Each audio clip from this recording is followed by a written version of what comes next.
আলহামদুলিল্লাহ রবিল আলমিন ওসল্লাহ ওসাল্লাম আলা নবীনা মুহাম্মদিন ওয়ালা আলিহি ওসাহবিহি আজমাইন। আমাদের ফিকহুত তাহারার যে মূল আলোচনা, সেই মূল আলোচনার আজকে আমাদের প্রথম ক্লাস। এইবারের কোর্সের আমাদের টেক্সট বই হচ্ছে পবিত্রতার 300 মাসাইল, যে বইটা, সেই বইয়ের লিঙ্ক আপনারা আগেই পেয়েছেন। সেই বইটা কষ্ট করে আপনারা সবাই সংগ্রহ করবেন ইনশাল্লাহ। আলোচনার মধ্যে বইয়ের বাইরের অনেক কথা থাকে, উপকারী কথাগুলো নোট করা এটা যে কোনো পার্টিসিপেন্টের জন্য, যে কোনো কোর্সে যে কোনো পার্টিসিপেন্টের জন্য সবসময়ই উপকারী। আমাদের এই কোর্সের নাম হচ্ছে ফিকহুত তাহারা। ফিক সম্পর্কে গত ক্লাসে আমি আপনাদেরকে বলেছিলাম যে ফিক হচ্ছে ওই সাবজেক্ট, যেই সাবজেক্ট শরীয়তের আমলি বিধানগুলো নিয়ে আলোচনা করে। অর্থাৎ শরিয়ত কি জিনিস, আল্লাহর বিধানটাই হচ্ছে শরিয়ত। এই শরিয়তের মধ্যে আমরা দুই ধরনের বিধান দেখতে পাই। এক ধরনের বিধান হচ্ছে বিশ্বাসের সাথে সম্পৃক্ত। আল্লাহ সুবহানাহু ওয়া তাআলা আমাদের কাছে চান যে কিছু জিনিস আমরা দৃঢ়ভাবে বিশ্বাস করি, এগুলোকে ঈমান বা আকীদা বলা হয়। এই দৃঢ়ভাবে বিশ্বাস করার যেই বস্তুগুলো আছে, বিষয়গুলো আছে, সেগুলো সম্পর্কে আলোচনা যে সাবজেক্টে করা হয়, সেই সাবজেক্টের নাম হচ্ছে আকীদা, ইলমুল আকীদা। আর আরও কিছু বিষয় আছে যেগুলো আমলে বাস্তবায়ন করার বিষয়। এই আমলের সাথে আমলে বাস্তবায়ন করার বিষয়, যেমন সালাত আদায় করা, যাকাত দেওয়া, হাজ করা, অথবা মানুষের পারস্পরিক লেনদেনের যে বিষয়গুলো আছে, এগুলো সব কিছু ইসলাম কভার করে। আপনারা জানেন বিয়ে শাদী কীভাবে করতে হবে, ব্যবসা বাণিজ্য উপার্জন কীভাবে করতে হবে, মুআমালাত বলা হয় এগুলোকে, অর্থাৎ মানুষের পারস্পরিক লেনদেন। এই সমস্ত ক্ষেত্রেও কিছু করণীয় এবং বর্জনীয় আছে। এই সব কিছুকে, অর্থাৎ ইবাদাত এবং মুআমালাত, ইবাদাত বলতে আমরা বোঝাচ্ছি যেগুলো শুধু আল্লাহর সাথে আমার, আর মুআমালাত বলতে বোঝাচ্ছি এটা মানুষের সাথে মানুষের লেনদেন। এই দুটো ক্ষেত্রেই আল্লাহ সুবহানাহু ওয়া তাআলার বেশ কিছু দিক নির্দেশনা, গাইডলাইন্স আছে, আদেশ নিষেধ আছে, বিধি নিষেধ আছে। এই সব কিছুকে আমরা বলতে পারি, ইবাদত এবং মুআমালাতের বিধি নিষেধগুলো মিলে আমরা বলতে পারি যে এগুলো হচ্ছে মানুষের জীবনের আমলি বিধি নিষেধ। আর এই ক্ষেত্রে এই সমস্ত আমলি বিধিনিষেধ সম্পর্কে যেই সাবজেক্ট আলোচনা করে, সেই সাবজেক্টের নাম হচ্ছে ফিক। ফিকহুত তাহারা বলতে আমরা আসলে এই পুরা ফিকটা একটা বিশাল সাবজেক্ট, এবং এই ফিকের সাবজেক্টের মধ্যে অনেকগুলো অধ্যায় আছে।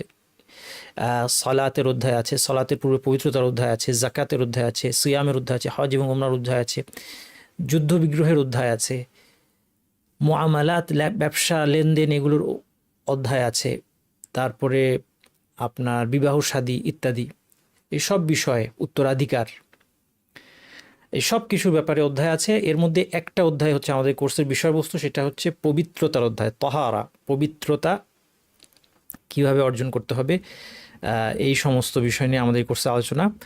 আপনারা যারা টেলিগ্রাম চ্যানেলে এখনও যুক্ত হননি, তারা অবশ্যই আমাদের টেলিগ্রাম চ্যানেলে সাবস্ক্রাইব করবেন। এই চ্যানেলের মাধ্যমে সমস্ত অ্যানাউন্সমেন্ট এবং নোট ইত্যাদি দেওয়া হয়ে থাকে। এখানে আপনারা এখন যে স্লাইডটা দেখতে পাচ্ছেন, এটা আপনারা বলতে পারেন যে আমাদের এই কোর্সের একটা রোড ম্যাপের মতো। আমরা এখানে পবিত্রতা নিয়ে আলোচনা করব।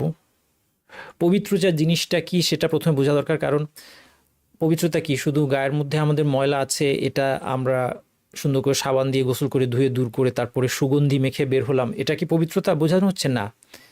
যে কোনো সাবজেক্ট যখন আমরা পড়তে যাই, সেই সাবজেক্টে একটা শব্দ যখন ব্যবহার হয়, যেমন এই সাবজেক্টের ক্ষেত্রে আমাদের শব্দটা হচ্ছে পবিত্রতা, এটার একটা লিঙ্গুইস্টিক মিনিং থাকে। অর্থাৎ আমরা যখন বাংলা ভাষায় বলছি পবিত্রতা, বা আরবি ভাষায় তহারা,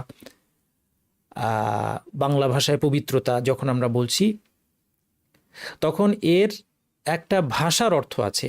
ভাষায় অনেক কিছুকে পবিত্রতা বলা হতে পারে, কিন্তু আমি এই সাবজেক্টের আঞ্জারে যখন পবিত্রতা স্টাডি করছি, এটা নির্দিষ্ট কিছু জিনিস বোঝাচ্ছে।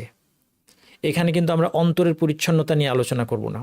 এখানে কিন্তু আমরা শুধু যেটাকে আমরা সাধারণভাবে ময়লা বলি, শরীর থেকে ময়লা দূর করা নিয়ে আলোচনা করব না। তাহলে বিশেষ কিছু একটা আমরা এই ফিকহের সাবজেক্টটা, যে ফিকহের সাবজেক্টে পবিত্রতা বলতে আমরা বিশেষ কিছু একটা বোঝাচ্ছি, এই জিনিসটা আমাদেরকে বুঝতে হবে। এই যে আমাদের এখানে যেই স্ট্রাকচারটা আছে, এটাই কি বলা যায়, একটা গাছের মতো, একটা ট্রিয়ের মতো। এখান থেকে নিচ পর্যন্ত যদি আমরা আসি, তখন আমরা এই পবিত্রতার ডেফিনেশনটা বুঝে যাব। আর আশেপাশে যেই আপনারা গোল জিনিসগুলো দেখতে পাচ্ছেন, এগুলো আসলে একটা চ্যাপ্টার। তাহলে এই চ্যাপ্টারগুলো কেন আসলো, এই সব কিছু এই সংজ্ঞার সাথে রিলেটেড।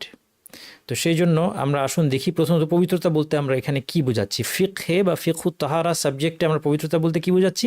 পবিত্রতার অর্থ হচ্ছে দুইটা জিনিস থেকে মুক্ত হওয়া, দুইটা জিনিস থেকে মুক্ত হওয়া। একটা হচ্ছে হাদাস, একটা হচ্ছে নাজাসাত। শব্দগুলো নতুন হতে পারে কারোর জন্য, আমরা অভ্যস্ত হয়ে যেতে হবে এই শব্দে, কারণ আমরা একটা সাবজেক্ট পড়লে সেই সাবজেক্টের টার্মিনোলজি আমাদেরকে জানতে হয়। সেই সাবজেক্টের পরিভাষা বলে বাংলায়, আরবিতে বলে ইসতিলাহ, এগুলো আমাদের জানতে হয়।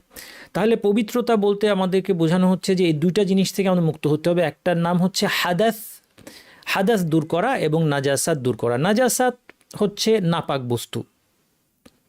নাজাসাতটা যদি আমি প্রথমে বলি আপনাদেরকে, এটা সহজ। যে কোনো কিছু, যা কিছু শরীয়ত যা কিছুকে নাপাক বা অপবিত্র বলে কনসিডার করেছে, সেই সব কিছু হচ্ছে আপনার নাজাসাত। এটাকে আমরা কখনো নাজাসাত বলতে পারি, কখনো নাপাকি বলতে পারি, কখনো নাপাক বস্তু বলতে পারি, যেটাই আমরা বলি তাতে কোনো ক্ষতি নাই। তবে নাজাসাত শব্দটা হয়তো অনেক সময় এসে যাবে, সেই জন্য আমরা জানিয়ে রাখলাম যে তাহলে নাজাসাত থেকে আমাদের মুক্ত হওয়া, এটা হচ্ছে পবিত্রতার একটা দিক। এবং এই দিকটা হচ্ছে বোধগম্য, অর্থাৎ বোধগম্য এই অর্থে যে নাজাসাত দূর করা বলতে কি বোঝায়, এটাকে আমরা সহজেই ভিজুয়ালাইজ করতে পারি, সহজেই বুঝতে পারি। যে আমার ধরা যাক হাতে রক্ত লেগেছে, রক্ত একটা নাপাক জিনিস, শরীয়ত রক্তকে কি করেছে, নাপাক হিসেবে গণ্য করেছে। এই রক্তটা আমার নামাজের আগে ধুয়ে ফেলতে হবে, আমার শরীরের মধ্যে রক্তটা থাকতে পারবে না। টয়লেট করার পর আমার শরীর থেকে মলমূত্র ধুয়ে ফেলতে হবে, এটা আমার শরীরে লেগে থাকতে পারবে না, অথবা পোশাকে অথবা নামাজের জায়গায় এটা লেগে থাকলে চলবে না। তাহলে এটা হচ্ছে নাজাসাত দূর করা, এবং এটা হচ্ছে পবিত্রতার একটা পার্ট, এটা পবিত্রতার অর্ধেক। পবিত্রতার যেটা বাকি অর্ধেক, সেটা হচ্ছে হাদাস দূর করা। হাদাস একটা অবস্থান নাম, হাদাস একটা অবস্থান নাম, নাজাসাত কিছু বস্তুর নাম। তাহলে এই দুটা পার্থক্য খেয়াল রাখেন যে আমরা হাদাস দূর করব এবং নাজাসাত দূর করব।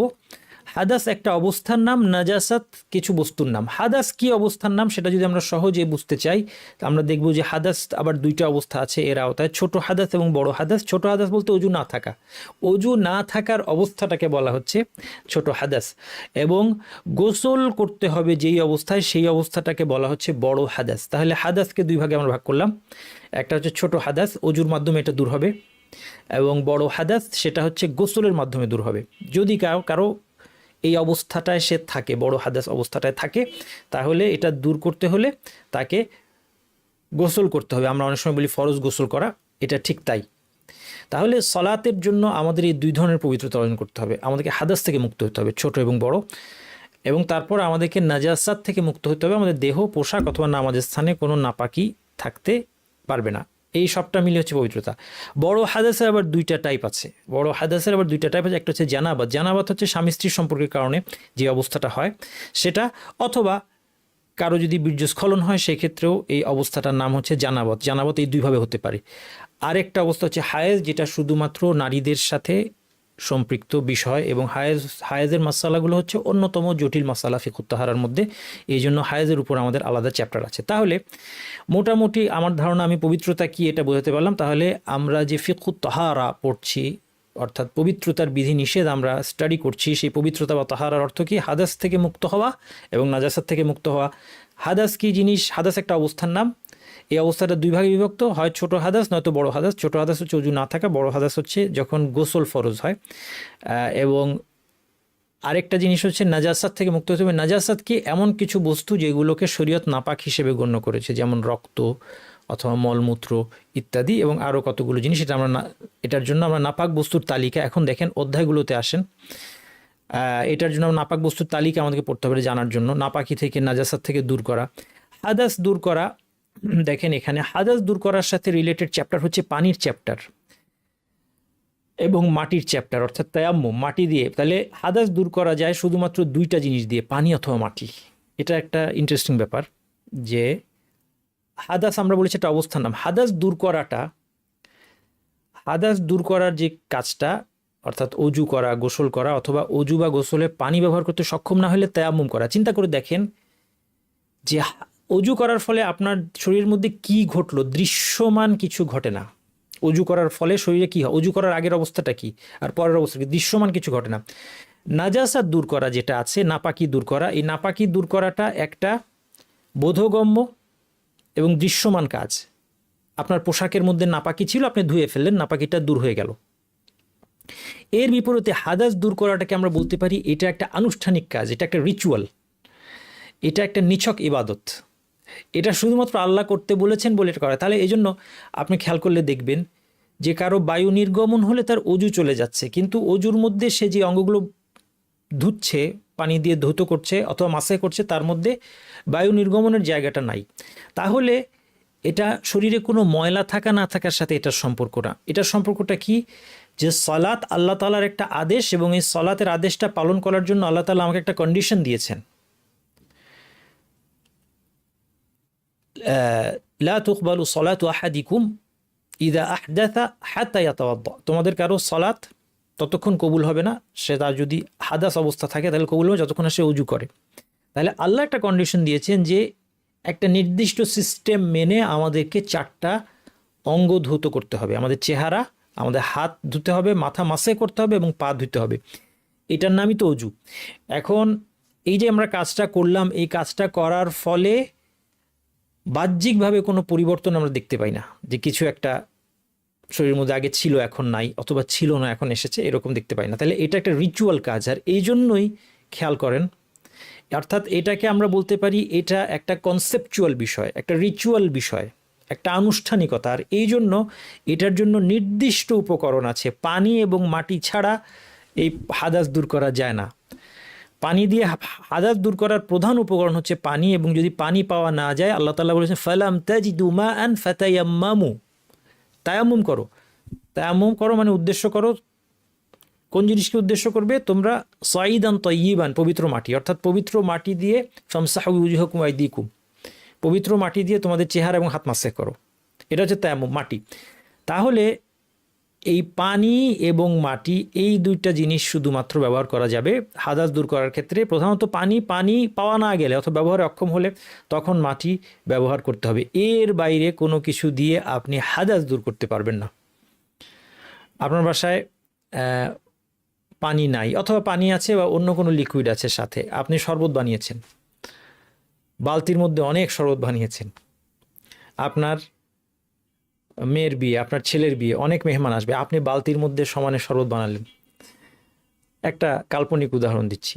বানানোর পরে 2-3 বালতি শরবত হলো, এখন মেহমান এত আসে নাই, 1 বালতি শরবত রয়ে গিয়েছে। এখন আপনি চিন্তা করলেন যে পানি দিয়ে উজু করলে আল্লাহ সুবহানাহু ওয়া তাআলা খুশি হবেন, শরবত দিয়ে যদি আমি উজু করি তাহলে আল্লাহ সুবহানাহু ওয়া তাআলা না জানি আমার উপর কত সন্তুষ্ট হবেন।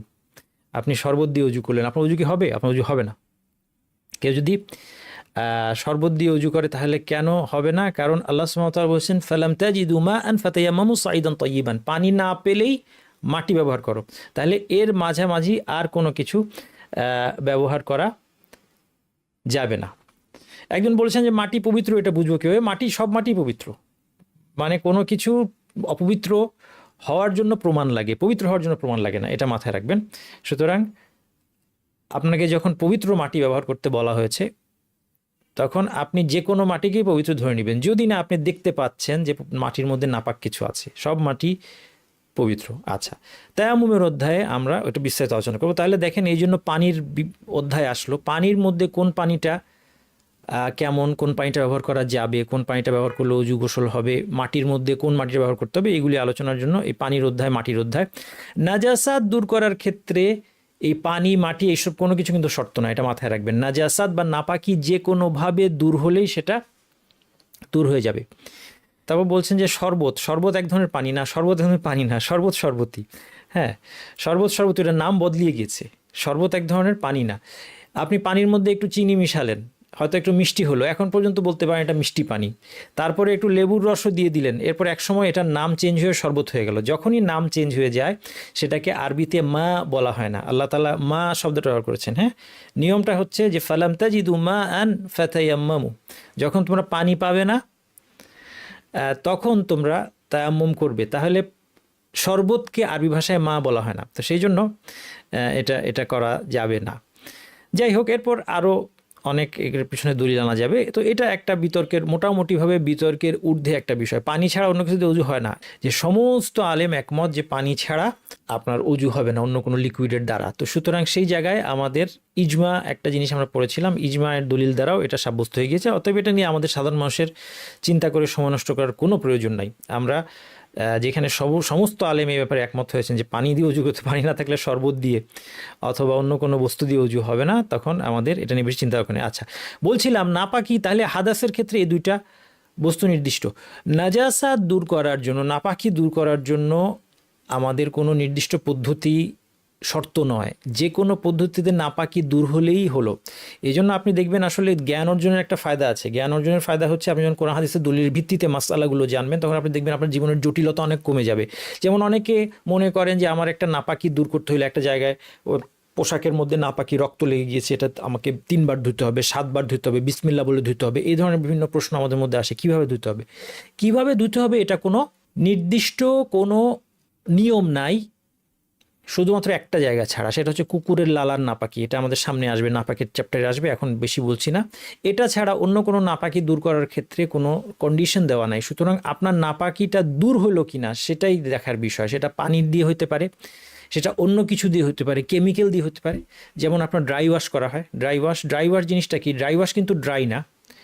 ড্রাই ওয়াশ যেটাকে আমরা নাম দিই, লন্ড্রিতে কাপড় দিলে, খুব দামি কাপড় আমরা অনেক সময় ড্রাই ওয়াশে দিই, যে পানি লাগলে ক্ষতি হতে পারে, এই জন্য ড্রাই ওয়াশে ড্রাই না, ওটা ওইভাবে ওয়াশিং মেশিনই করে ওরা, এবং সাথে ওখানে পানির পরিবর্তে কেমিক্যাল অ্যাড করে, কেমিক্যাল দিয়ে ওরা পুরা জিনিসটা ধোয়, ফলে নাপাকি দূর হয়ে যায়। নাপাকি দূর হয়ে গিয়েছে, এক্ষেত্রে দেখার দরকার নাই যে আমি তো পানি ব্যবহার করি নাই, এটা দেখার দরকার নাই। যে কোনোভাবে হাদিসের মধ্যে এসেছে, কেউ যদি নামাজে দাঁড়ানোর আগে তার জুতায় নাপাকি দেখতে পায়, সে যেন মাটিতে জুতাটা ঘষে নেয়। আগেকার দিনে মানুষ জুতা পরে মাটির মধ্যে হাঁটাহাঁটি করতে, হয়তো ধোয়ার এত সুব্যবস্থা ছিল না, এই জুতা পরেই সে নামাজ পড়তে এসেছে। এখন জুতা বা স্যান্ডেল, এর নিচে নাপাকি লেগেছে, নবী সাল্লাল্লাহু আলাইহি ওয়াসাল্লাম বলেছেন সে এটা ঘষে, মাটিতে ঘষে সে পরিষ্কার করে নিয়ে তারপরে সে নামাজে দাঁড়াবে। তাহলে এই ক্ষেত্রে সে কোনো পানির ব্যবহার করলো না, ঘষে নিয়ে তার নাপাকিটা সে দূর করে নিতে পারলো। এমনিভাবে রোদের মাধ্যমে যদি কোনো কিছুতে রোদ পড়ার মাধ্যমে, কড়া সূর্যের তাপে যদি কোনো জায়গা থেকে নাপাকির সমস্ত চিহ্ন দূর হয়ে যায়, নাপাকির আর কোনো লক্ষণ নাই, নাপাকিটা পাওয়াই যাচ্ছে না, এক সময় ছিল এখন আর নাই, এটাকেও পাক বলা হবে। তাহলে মনে রাখবেন যে হাদাস দূর করা আর নাজাসাত দূর করার মধ্যে পার্থক্য কি? হাদাস দূর করা একটা রিচুয়াল কাজ, এই জন্য এটা নির্দিষ্ট প্রক্রিয়া আছে এবং নির্দিষ্ট উপাদান আছে, পানি এবং অথবা মাটি। পানি না থাকলে, পানি না ব্যবহার করতে পারলে মাটি। নাজাসাত দূর করা বা নাপাকি দূর করাটা একটা বোধগম্য বিষয়, এটা একটা দৃশ্যমান বিষয়, এটা মানুষ বুঝতে পারে। এই জন্য এটা দূর করার ক্ষেত্রে কোনো নির্ধারিত প্রক্রিয়া নেই, বিশেষ ক্ষেত্র ছাড়া। সেটা হচ্ছে কুকুরের লালা, যেটা আমরা সামনে নাপাকির অধ্যায়ে দেখব। এরপর তাহলে নাপাক বস্তুর একটা তালিকা আমাদের লাগবে, এবং নাপাকি দূর করতে হয় কিভাবে, যে ক্ষেত্রে পদ্ধতি প্রযোজ্য সেটা আমাদের এখানে আলোচনায় আসবে। টয়লেট এটিকেটসটাও এর আন্ডারে চলে আসবে, কারণ আমরা টয়লেট করার পর আমরা যেটা ইস্তিনজা করি, আমরা যে লজ্জাস্থানকে পরিষ্কার করি, সেটাও নাপাকি দূর করার জন্য। ছোট হাদাস দূর করার জন্য অজুর অধ্যায় আসবে, বড় হাদাস দূর করার জন্য গোসলের অধ্যায় আসবে। এরপর আমাদের হায়েজের জন্য আলাদা একটা চ্যাপ্টার আছে। তাহলে এই হচ্ছে পুরো আমাদের ম্যাপটা এই সাবজেক্টের, এই সবগুলো জিনিস এই জন্য আমাদেরকে জানতে হবে, যদি আমরা আমাদের সলাতের জন্য অথবা কোরআন স্পর্শ করার জন্য, যদি আমরা অথবা তাওয়াফ করার জন্য আমরা যদি পরিপূর্ণভাবে পবিত্রতা অর্জন করতে চাই, তখন আমাদের এই সমস্ত মাসাইলগুলো আমাদেরকে জানতে হবে। এই জন্য এই সমস্ত চ্যাপ্টার আমাদেরকে পড়তে হবে। আসুন আমরা এবার পানির প্রথম অধ্যায়ে চলে আসি, পানির প্রকারভেদ এবং মাসাইল। পানির প্রকারভেদ এবং পানি সংক্রান্ত মাসাইল।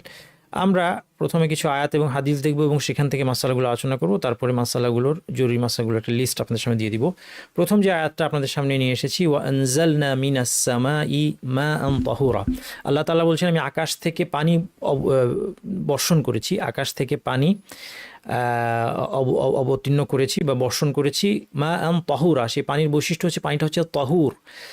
আরবিতে দুইটা শব্দ আছে, একটা শব্দ হচ্ছে তাহুর আর একটা হচ্ছে তাহির। তাহির মানে পবিত্র, যে কোনো কিছুকে তাহির বলা যায়। আর যদি সেটা অন্যকেও পবিত্র করতে পারে, অর্থাৎ এর পবিত্রতার আধিক্য এত বেশি যে সে শুধু নিজে পবিত্র না অন্যকে পবিত্র করতে পারে, তখন তাকে তহুর বলা হয়।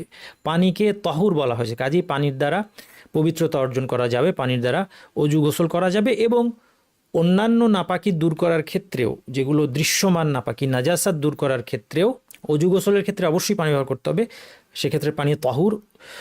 আর নাপাকি দূর করার ক্ষেত্রে বা নাজাসাত দূর করার ক্ষেত্রে, সেই ক্ষেত্রেও প্রধান উপকরণ হচ্ছে পানি, কারণ সাধারণত মানুষ নাপাকি দূর করার জন্য সাধারণত পানি বা পানীয় ব্যবহার করে থাকে। তো সেই জন্য আল্লাহ সুবহানাহু ওয়া তাআলার এটা অনেক বড় একটা নিদর্শন যে আল্লাহ পানিটাকে এমন একটা উপাদান করেছেন যেটা একদিকে যেমন আমাদের জীবন ধারণের জন্য প্রয়োজনীয়, তেমনি এর মাধ্যমে আমরা পবিত্রতা অর্জন করতে পারি। ওয়া আনজালনা মিনাস সামাই মাআন তাহুরা, তেমনিভাবে মাটিকেও তাহুর বলা হয়েছে। জুইলাত লিয়াল আরদু মাসজিদান ওয়া তাহুরা, হাদিসে নবী সাল্লাল্লাহু আলাইহি ওয়াসাল্লাম বলেছেন যে আরদকে, পৃথিবীকে আমার জন্য কি করা হয়েছে, জুইলাত লিয়াল আরদু মাসজিদান, মসজিদ, গোটা পৃথিবীটা আমার জন্য মসজিদ, অর্থাৎ যেখানেই আমি চাই আমি সালাত আদায় করতে পারবো, তাহুরা, এবং সেই মাটিটা পবিত্রকারী, অর্থাৎ পানি না পেলে সে মাটি দিয়ে তায়াম্মুম করার মাধ্যমে ছোট এবং বড় দুই প্রকার হাদাস দূর করা যাবে। পরের আমরা হাদিসটা দেখি। এই হাদিসটা হচ্ছে আবি সাঈদ আল খুদরি রাদিয়াল্লাহু আনহু, আবু সাঈদ আল খুদরি রাদিয়াল্লাহু আনহু তিনি বর্ণনা করছেন, আন্নাহু কিলা লি রাসূলিল্লাহি সাল্লাল্লাহু আলাইহি ওয়াসাল্লাম, রাসূলুল্লাহ সাল্লাল্লাহু আলাইহি ওয়াসাল্লামকে বলা হলো, আনা তাওয়াদ্দাউ মিন বি'রি বুদাআতা, আমরা কি বুদাআ নামক কুয়া থেকে, বি'র মানে কুয়া, আনা তাওয়াদ্দাউ আমরা কি ওযু করতে পারি, মিন বি'রি বুদাআ, বুদাআ নামক কুয়া থেকে আমরা কি ওযু করতে পারি। ওয়াহিয়া বি'রুন, এই প্রশ্নটা কেন আসলো, বুদাআ যে কুয়াটা ছিল সেই কুয়াটার ক্ষেত্রে প্রশ্ন কেন আসলো, কেন ওয়াহিয়া বি'রুন, এটা এমন একটা কুয়া, ইউতরাহু ফিহাল হিয়াদু, এতে নিক্ষিপ্ত হয় কি নিক্ষিপ্ত হয়, আল হিয়াদ, হিয়াদ হচ্ছে হায়েজের ন্যাকড়া, ওয়ালাহমুল কিলাব, কুকুরের গোশত, ওয়ান্নাতন, এবং দুর্গন্ধযুক্ত নাপাক বস্তু ইত্যাদি নিক্ষিপ্ত হয়। কে নিক্ষেপ করে এখানে বলা হয় না, প্যাসিভ ভয়েসে বলা হয়েছে নিক্ষিপ্ত হয়। এ থেকে যেটা বোঝা যাচ্ছে যে বৃষ্টির পানি অথবা পাহাড়ি অঞ্চলে যখন পাহাড়ি ঢল আসে বা বন্যা হয়, তখন সেই পানিটা গিয়ে নিচু জায়গায় হয়তো পড়ে, সেই নিচু জায়গার মধ্যে ছিল এই বুদা, ফলে এই সব ময়লা আবর্জনা নাপাক বস্তুগুলো ধুয়ে গিয়ে এই কুয়ার মধ্যে পড়তো। এই জন্য সাহাবীদের প্রশ্ন জাগলো যে এটা এমন একটা কুয়া যেখানে নাপাক বস্তুগুলো পড়ছে। ফাকালা রাসূলুল্লাহ সাল্লাল্লাহু আলাইহি ওয়াসাল্লাম, আল মাউ তাহুরুন লা ইউনাজিসুহু শাই, পানি হচ্ছে পবিত্রকারী, পানি পবিত্র তো বটেই এবং সে পবিত্রকারী, লা ইউনাজিসুহু শাই, কোনো কিছু তাকে নাপাক করতে পারে না। তাহলে এই হাদিসটা অত্যন্ত গুরুত্বপূর্ণ একটা হাদিস, হাদিস বি'রি বুদা, বের বুদার হাদিস যেটা, সেই হাদিস থেকে আমরা যেটা আপাত দৃষ্টিতে যেটা দেখছি যে নবী সাল্লাল্লাহু আলাইহি ওয়াসাল্লাম বললেন যে কোনো কিছুই পানিকে নাপাক করতে পারে না, এর মধ্যে ময়লা আবর্জনা পড়লেও নয়। এই হাদিস থেকে আমরা বুঝতে পারছি যে পানির মধ্যে কোনো নাপাকি পড়া সত্ত্বেও সেই পানিটা পাক থাকতে পারে, পানিতে নাপাকি পড়লেই সেটা নাপাক হয়ে যাওয়ার কোনো কথা নেই, এটা আমরা বুঝতে পারলাম। আচ্ছা, কিন্তু আমরা আসলে ফিকহের আলোচনা, ফিকহের গবেষণা অনেক কমপ্লিকেটেড। সো আমরা সাধারণ মানুষ হিসেবে আমরা আসলে এক একটা হাদিস পড়ে পড়ে পূর্ণ সিদ্ধান্ত নিলে হবে না। এই জন্য একজন ফাকিহ যখন সিদ্ধান্ত নেন, তিনি এই সংক্রান্ত যাবতীয় হাদিস এবং শুধু হাদিস নয়, সাহাবীদের বক্তব্য, এই সব কিছুকে একত্র করার পর এবং কোরআনের আয়াতকে একত্র করার পর তারপরে তিনি সিদ্ধান্ত নিয়ে থাকেন। কোরআনের আয়াতগুলো আনতে হবে, পবিত্রতা সংক্রান্ত কোরআনের আয়াতগুলো সামনে রাখতে হবে, এর সঠিক ব্যাখ্যাকে সামনে রাখতে হবে, পবিত্রতা সংক্রান্ত হাদিসগুলোকে সামনে রাখতে হবে, এর মধ্যে কোন হাদিসগুলো সহিহ সেটা জানতে হবে, সাহাবীদের বক্তব্যগুলো রাখতে হবে এবং এই সব কিছুর সমন্বয় করার মাধ্যমে আমাদেরকে সঠিক সিদ্ধান্তে আসতে হবে। এটাই হচ্ছে, আমাদেরকে আসতে হবে না, এটা ফাকিহদের কাজ, ফাকিহরা করে থাকেন। আমরা আমাদের সাধ্যমতো তাদের গবেষণা পড়ে সেখান থেকে উপকৃত হওয়ার চেষ্টা করব। কখনোই আমাদের সাধারণ মানুষ একটা হাদিস পড়ে পড়ে সিদ্ধান্ত নেওয়া উচিত না। আমরা যদি একটা হাদিস পড়ে সিদ্ধান্ত নিতে যাই, তাহলে কেউ হয়তো বা এই হাদিসটা পড়ার পর বলবে যে দেখো এখানে এই হাদিসে স্পষ্ট বলা আছে যে পানি সবসময় পবিত্র, একে কোনো কিছুই নাপাক করতে পারে না, যাই তুমি পানির মধ্যে দাও না কেন, যা কিছুই ফেলো, কোনো অবস্থাতেই পানি নাপাক হবে না। কেউ বলতে পারে যে এই যে হাদিসে আমার স্পষ্ট এসেছে, সুতরাং অন্য কোনো কিছু আমি আর শুনবো না। এটা হচ্ছে এক ধরনের পথভ্রষ্টতা। এটা যদি কেউ করে এই কাজ, আপনারা সবসময় মনে রাখবেন যে কোরআন এবং হাদিস সবটা মিলে একসাথে আমাদেরকে একটা শিক্ষা দিচ্ছে, একটা আরেকটাকে সমর্থন করছে, একটা আরেকটাকে ব্যাখ্যা করছে, একটা আরেকটাকে বুঝিয়ে দিচ্ছে, একটা একটা সাংঘর্ষিক না। কেউ যখন কোরআন হাদিসকে একটা একটার সাথে সাংঘর্ষিক হিসেবে দাঁড় করায়, অবশ্যই হাদিসটা সহি হতে হবে, সেখানে দুর্বল হাদিস, জাল হাদিসগুলোর কথা আমি বলছি না, সেগুলো বাদ। কিন্তু বিশুদ্ধতা যাচাই করার পরে সহি হাদিস আসার পরে যখন কোরআন এবং সহি হাদিসগুলো একটা একটাকে ব্যাখ্যা করবে, কেউ যদি প্রথমে একটা আয়াত বা প্রথমে একটা হাদিস নিয়ে সেটার উপর সে যদি পুরোপুরি নির্ভর করে যে এখানে যা অবস্থা এটাই ঠিক, এর বাইরে যা আছে সব সাংঘর্ষিক আমি বাদ দিয়ে দিব, এটাই হচ্ছে পথভ্রষ্টতা। আমি আপনাকে একটা উদাহরণ দিই, এটা আপনার কাজে আসবে। কারণ এভাবে করে যুগে যুগে ইসলামের নামে মুসলিম নামধারী অনেক দল তারা পথভ্রষ্ট হয়ে গিয়েছে। কারণ তাদের কথা হচ্ছে যে এই আয়াতের সাথে এই আয়াত সাংঘর্ষিক, তাহলে এই আয়াতটা বাদ, অথচ কোনো সংঘর্ষ নেই, একটা একটা ব্যাখ্যা করছে। আল্লাহ তাআলা বলেছেন, ইন্নাল্লাহ লা ইয়াগফিরু আন ইউশরাকা বিহি ওয়া ইয়াগফিরু মা দুনা যালিকা লিমান ইয়াশা। আল্লাহ শিরকের অপরাধ কখনোই ক্ষমা করেন না, এর চেয়ে ছোট যে কোনো কিছু আল্লাহ ক্ষমা করতে পারেন। এটা একটা আয়াত। এই আয়াত থেকে কেউ বুঝতে পারে যে আল্লাহ শিরকের অপরাধ কখনোই ক্ষমা করবেন না। একবার কেউ যদি শিরক করে আর আল্লাহ ক্ষমা করবেন না, এটা কেউ বুঝতে পারে শুধু নিজের বুদ্ধিতে যদি বুঝতে চায়, শুধু একটা আয়াত দিয়ে যদি বুঝতে চায়, এটা কেউ বুঝতে পারে, কিন্তু তার এই উপলব্ধি সঠিক হবে না। অন্য আয়াতে আল্লাহ তাআলা কি বলছেন, কুল ইয়া ইবাদিয়াল্লাযিনা আসরাফু আলা আনফুসিহিম লা তাকনাতু মির রাহমাতিল্লাহ, বলুন হে বান্দারা যারা নিজেদের উপর তোমরা অনেক অন্যায় করেছো, জুলুম করেছো, লা তাকনাতু মির রাহমাতিল্লাহ, আল্লাহর দয়া থেকে নিরাশ হও না। ইন্নাল্লাহা ইয়াগফিরুয যুনুবা জামিআন, আল্লাহ সমস্ত অপরাধ ক্ষমা করেন। এটা আরেকটা আয়াত। এই দ্বিতীয় আয়াতে প্রথমটা সূরা নিসার আয়াত, দ্বিতীয়টা সূরা আজ-জুমারের আয়াত। নিসার আয়াত থেকে মনে হচ্ছে যে শিরকের অপরাধ আল্লাহ কিছুতেই ক্ষমা করবেন না, একবার কেউ শিরক করলে আর ক্ষমা লাভের উপায় নাই। দ্বিতীয় আয়াতে আল্লাহ বলছেন, ইন্নাল্লাহা ইয়াগফিরুয যুনুবা জামিআন, আল্লাহ সমস্ত গুনাহ ক্ষমা করেন। জুমারের আয়াতে বলছেন এই সমস্ত গুনাহ ক্ষমা করেন থেকে মনে হচ্ছে শিরকের গুনাহও আল্লাহ ক্ষমা করে দিবেন। দুইটার সমন্বয় কি? দুইটার মধ্যে সঠিকভাবে সমন্বয় করতে হবে। আমরা যখন সমস্ত কোরআন এবং হাদিস একত্র করব এবং সাহাবীদের বক্তব্য, অন্যান্য হাদিসের বক্তব্য দেখব, অন্যান্য আয়াতের বক্তব্য, তখন একটা জিনিস স্পষ্ট হয়ে যাবে যে প্রথম আয়াতে সূরা নিসার আয়াত যেখানে বলা হচ্ছে শিরকের অপরাধ ক্ষমা করে না, এটা বলা হচ্ছে মৃত্যুর পরের কথা। অর্থাৎ শিরক করা অবস্থায় কেউ যদি মারা যায়, তওবা না করে, শিরক থেকে তওবা করেনি, মুশরিক অবস্থায় মারা গিয়েছে, অর্থাৎ অমুসলিম অবস্থায় মারা গিয়েছে, তার পুরা জীবনটা আল্লাহ দিয়েছিলেন, তাকে বিভিন্ন নিদর্শন দেখিয়েছেন, কোরআন এবং হাদিস তার সামনে তুলে ধরেছেন, তার সামনে কোরআন হাদিস তুলে ধরে নবী রাসূল পাঠিয়েছেন এবং নবী রাসূল অনুসারী দায়ীরা সত্যের বাণী নিয়ে তার কাছে গিয়েছে, কিন্তু তারপর সে ঈমান আনলো না, শিরক করতে থাকলো, শিরকের উপর মৃত্যুবরণ করলো। মৃত্যুর পরে শিরক ক্ষমা হবে না, এটা আল্লাহর ঘোষণা। কেউ যদি মুসলিম অবস্থায় মৃত্যুবরণ করে, তাহলে তার অন্যান্য যে অনেক অপরাধ থাকতে পারে সেগুলো আল্লাহ চাইলে ক্ষমা করে দিতে পারেন। ক্ষমা করবেন কোনো গ্যারান্টি নাই, কিন্তু চাইলে আল্লাহ ক্ষমা করে দিতে পারেন। কিন্তু শিরকের ব্যাপারে ঘোষণা আছে, ক্ষমা হবে না। আর দ্বিতীয় আয়াতে আল্লাহ সকল অপরাধ ক্ষমা করেন, কথার অর্থ হচ্ছে তওবার দ্বারা জীবদ্দশায় সকল অপরাধ ক্ষমা করেন। তাহলে দুইটার মধ্যে সমন্বয় হয়ে গেল, কোন একটা একটার সাথে কোনো সাংঘর্ষিক না। দ্বিতীয় আয়াত জুমারের আয়াতের অর্থ হচ্ছে ইন্নাল্লাহা ইয়াগফিরু যুনুবা জামিআন, নিশ্চয়ই আল্লাহ সমস্ত গুনাহকে ক্ষমা করেন, তার অর্থ হচ্ছে যে তওবা করে নেয়। সুতরাং এক ব্যক্তি সে তার জীবনে যত অপরাধী করুক, শিরক এবং কুফর এগুলো হচ্ছে সবচেয়ে বড়, সবচেয়ে খারাপ অপরাধ। এই অপরাধগুলো করার পরে সে যদি তওবা করে, সে ফিরে আসে, ইসলাম গ্রহণ করে, তার তওবা আল্লাহ কবুল করবেন যতক্ষণ তার জীবন আছে। এই জন্য আমাদের মনে করতে হবে যে আমাদের এই জীবনের সময়গুলো খুব মূল্যবান। আসুন এখনই আমরা তওবা করে নিই আল্লাহর কাছে। আস্তাগফিরুল্লাহাল আযীম আল্লাযী লা ইলাহা ইল্লা হুয়াল হাইয়ুল কাইয়্যুম ওয়া আতুবু ইলাইহি। মৃত্যুর আগে তওবা করে নিই যাবতীয় শিরক এবং কুফরি থেকে। এবং তওবা করার অর্থ শুধু এই দোয়াটা পড়া না, তওবার দোয়াটা পড়া তওবা করা না। তওবা করার অর্থ হচ্ছে দৃঢ় প্রতিজ্ঞা যে আমি আসলেই ছেড়ে দিব, আমি আজকে থেকে শিরকি কাজ, কুফরি কাজ যদি লিপ্ত হয়ে থেকে ছেড়ে দিব, আমি মুসলিম হব, আমি পরিপূর্ণ মুসলিম হব, আল্লাহর অবদ্ধতা পরিত্যাগ করব, আমি সমস্ত হারাম কাজ পরিত্যাগ করব, আমি পর্দা করব, আমি হালাল রোজগার করব। আমার যদি হারাম চাকরি থাকে আগামীকাল আমি রেজিগনেশন দিয়ে চলে আসব। আমি যদি কোনো অবিশ্বাসীদের দেশে থেকে থাকি, এখন থেকে সেই দেশ থেকে আমি বের হয়ে কোনো মুসলিমদের দেশে চলে যাওয়ার জন্য আমি চেষ্টা করব। বাংলাদেশে আসতে হবে এটা কোনো শর্ত না, আপনি অন্য মুসলিমদের দেশে চলে যান, সৌদি আরব চলে যান, কাতার চলে যান, অন্য কোথাও চলে যান, যেখানে যারা এখন ওয়েস্টে আছেন মুসলিমরা, তাদের জন্য অনেক সুযোগ আছে। এখনই তওবা করেন, তওবাকে বিলম্বিত করবেন না। কারণ আল্লাহর গুনাহের মধ্যে লিপ্ত থাকা মানে আমরা খুব ঝুঁকির মধ্যে আছি। এই ঝুঁকির মধ্যে আমরা নিতে পারি না আমাদের জীবনের, কারণ আমার 1 মিনিটের কোনো গ্যারান্টি আমার নাই, আমি কতক্ষণ বাঁচবো আমি জানি না। আসুন আমরা এখনই আমাদের সমস্ত গুনাহ থেকে তওবা করি, কারণ ইন্নাল্লাহা ইয়াগফিরু যুনুবা জামিআন, তওবা করলে আল্লাহ সমস্ত গুনাহ ক্ষমা করে দেন। যাই হোক, যে কথা বলছিলাম যে এই জন্য একটা হাদিস পড়ে একটা আয়াত পড়ে সিদ্ধান্তে অটল হয়ে গেলে চলবে না, এবং আয়াতগুলোকে হাদিসগুলোকে যেগুলোকে আপাত দৃষ্টিতে মনে হচ্ছে যে একটা সাথে মিলছে না, সেটাকে সাংঘর্ষিক হিসেবে দাঁড় করালে চলবে না, একটার ব্যাখ্যাকারী হিসেবে দাঁড় করাতে হবে। তাহলেই দ্বীনের মধ্যে আর কোনো কন্ট্রাডিকশন আপনার থাকবে না।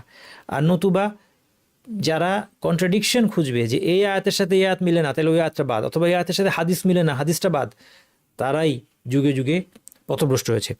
তাহলে এই হাদিস থেকে এতটুকু আমরা বুঝলাম যে পানি সবসময় পবিত্রকারী, সব ধরনের পানি পবিত্রকারী, এবং পানি নাপাক হয় না। কিন্তু পরের হাদিসটা দেখেন, ইন্নাল মা'a তাহিরুন ইল্লা আন তাগায়্যারা রিহুহু আও তা'আমুহু আও লাউনুহু মিন নাজাসাতিন তাহদুসু ফীহি।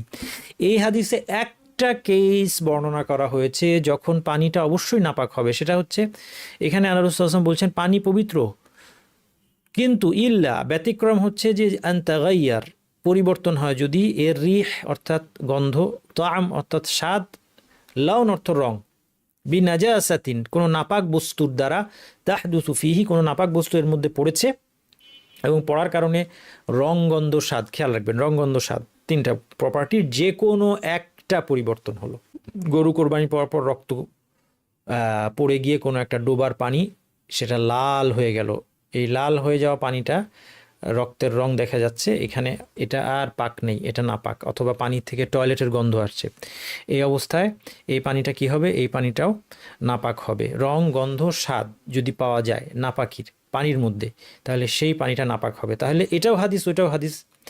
এই হাদিসটার মধ্যে কিছু দুর্বলতা আছে, কিন্তু এই হাদিসটা দুর্বল হওয়ার সত্ত্বেও এই বিধানের ব্যাপারে আলেমগণ একমত। তাহলে ইজমা যেটা হচ্ছে সেকেন্ডারি সোর্স, সেই সেকেন্ডারি সোর্সের মাধ্যমে অর্থাৎ আলেমদের ঐক্যমত্য, সাহাবি, তাবেঈন সবাই যদি কোনো বিষয় ঐক্যমত্য থাকে এবং পরবর্তী যুগে আলেমরা একমত, এই বিষয়টাকে আমরা সঠিক ধরে নিব। তাহলে হাদিসটা দুর্বল হলেও আমরা বুঝতে পারছি যে হাদিসের বক্তব্যটা সঠিক, এই জন্য আলেমরা একমত হয়েছে। এই জন্য ইজমা অনেক কাজে লাগে। অনেক সময় কোন হাদিসের অর্থ বুঝতে ইজমা কাজে লাগে।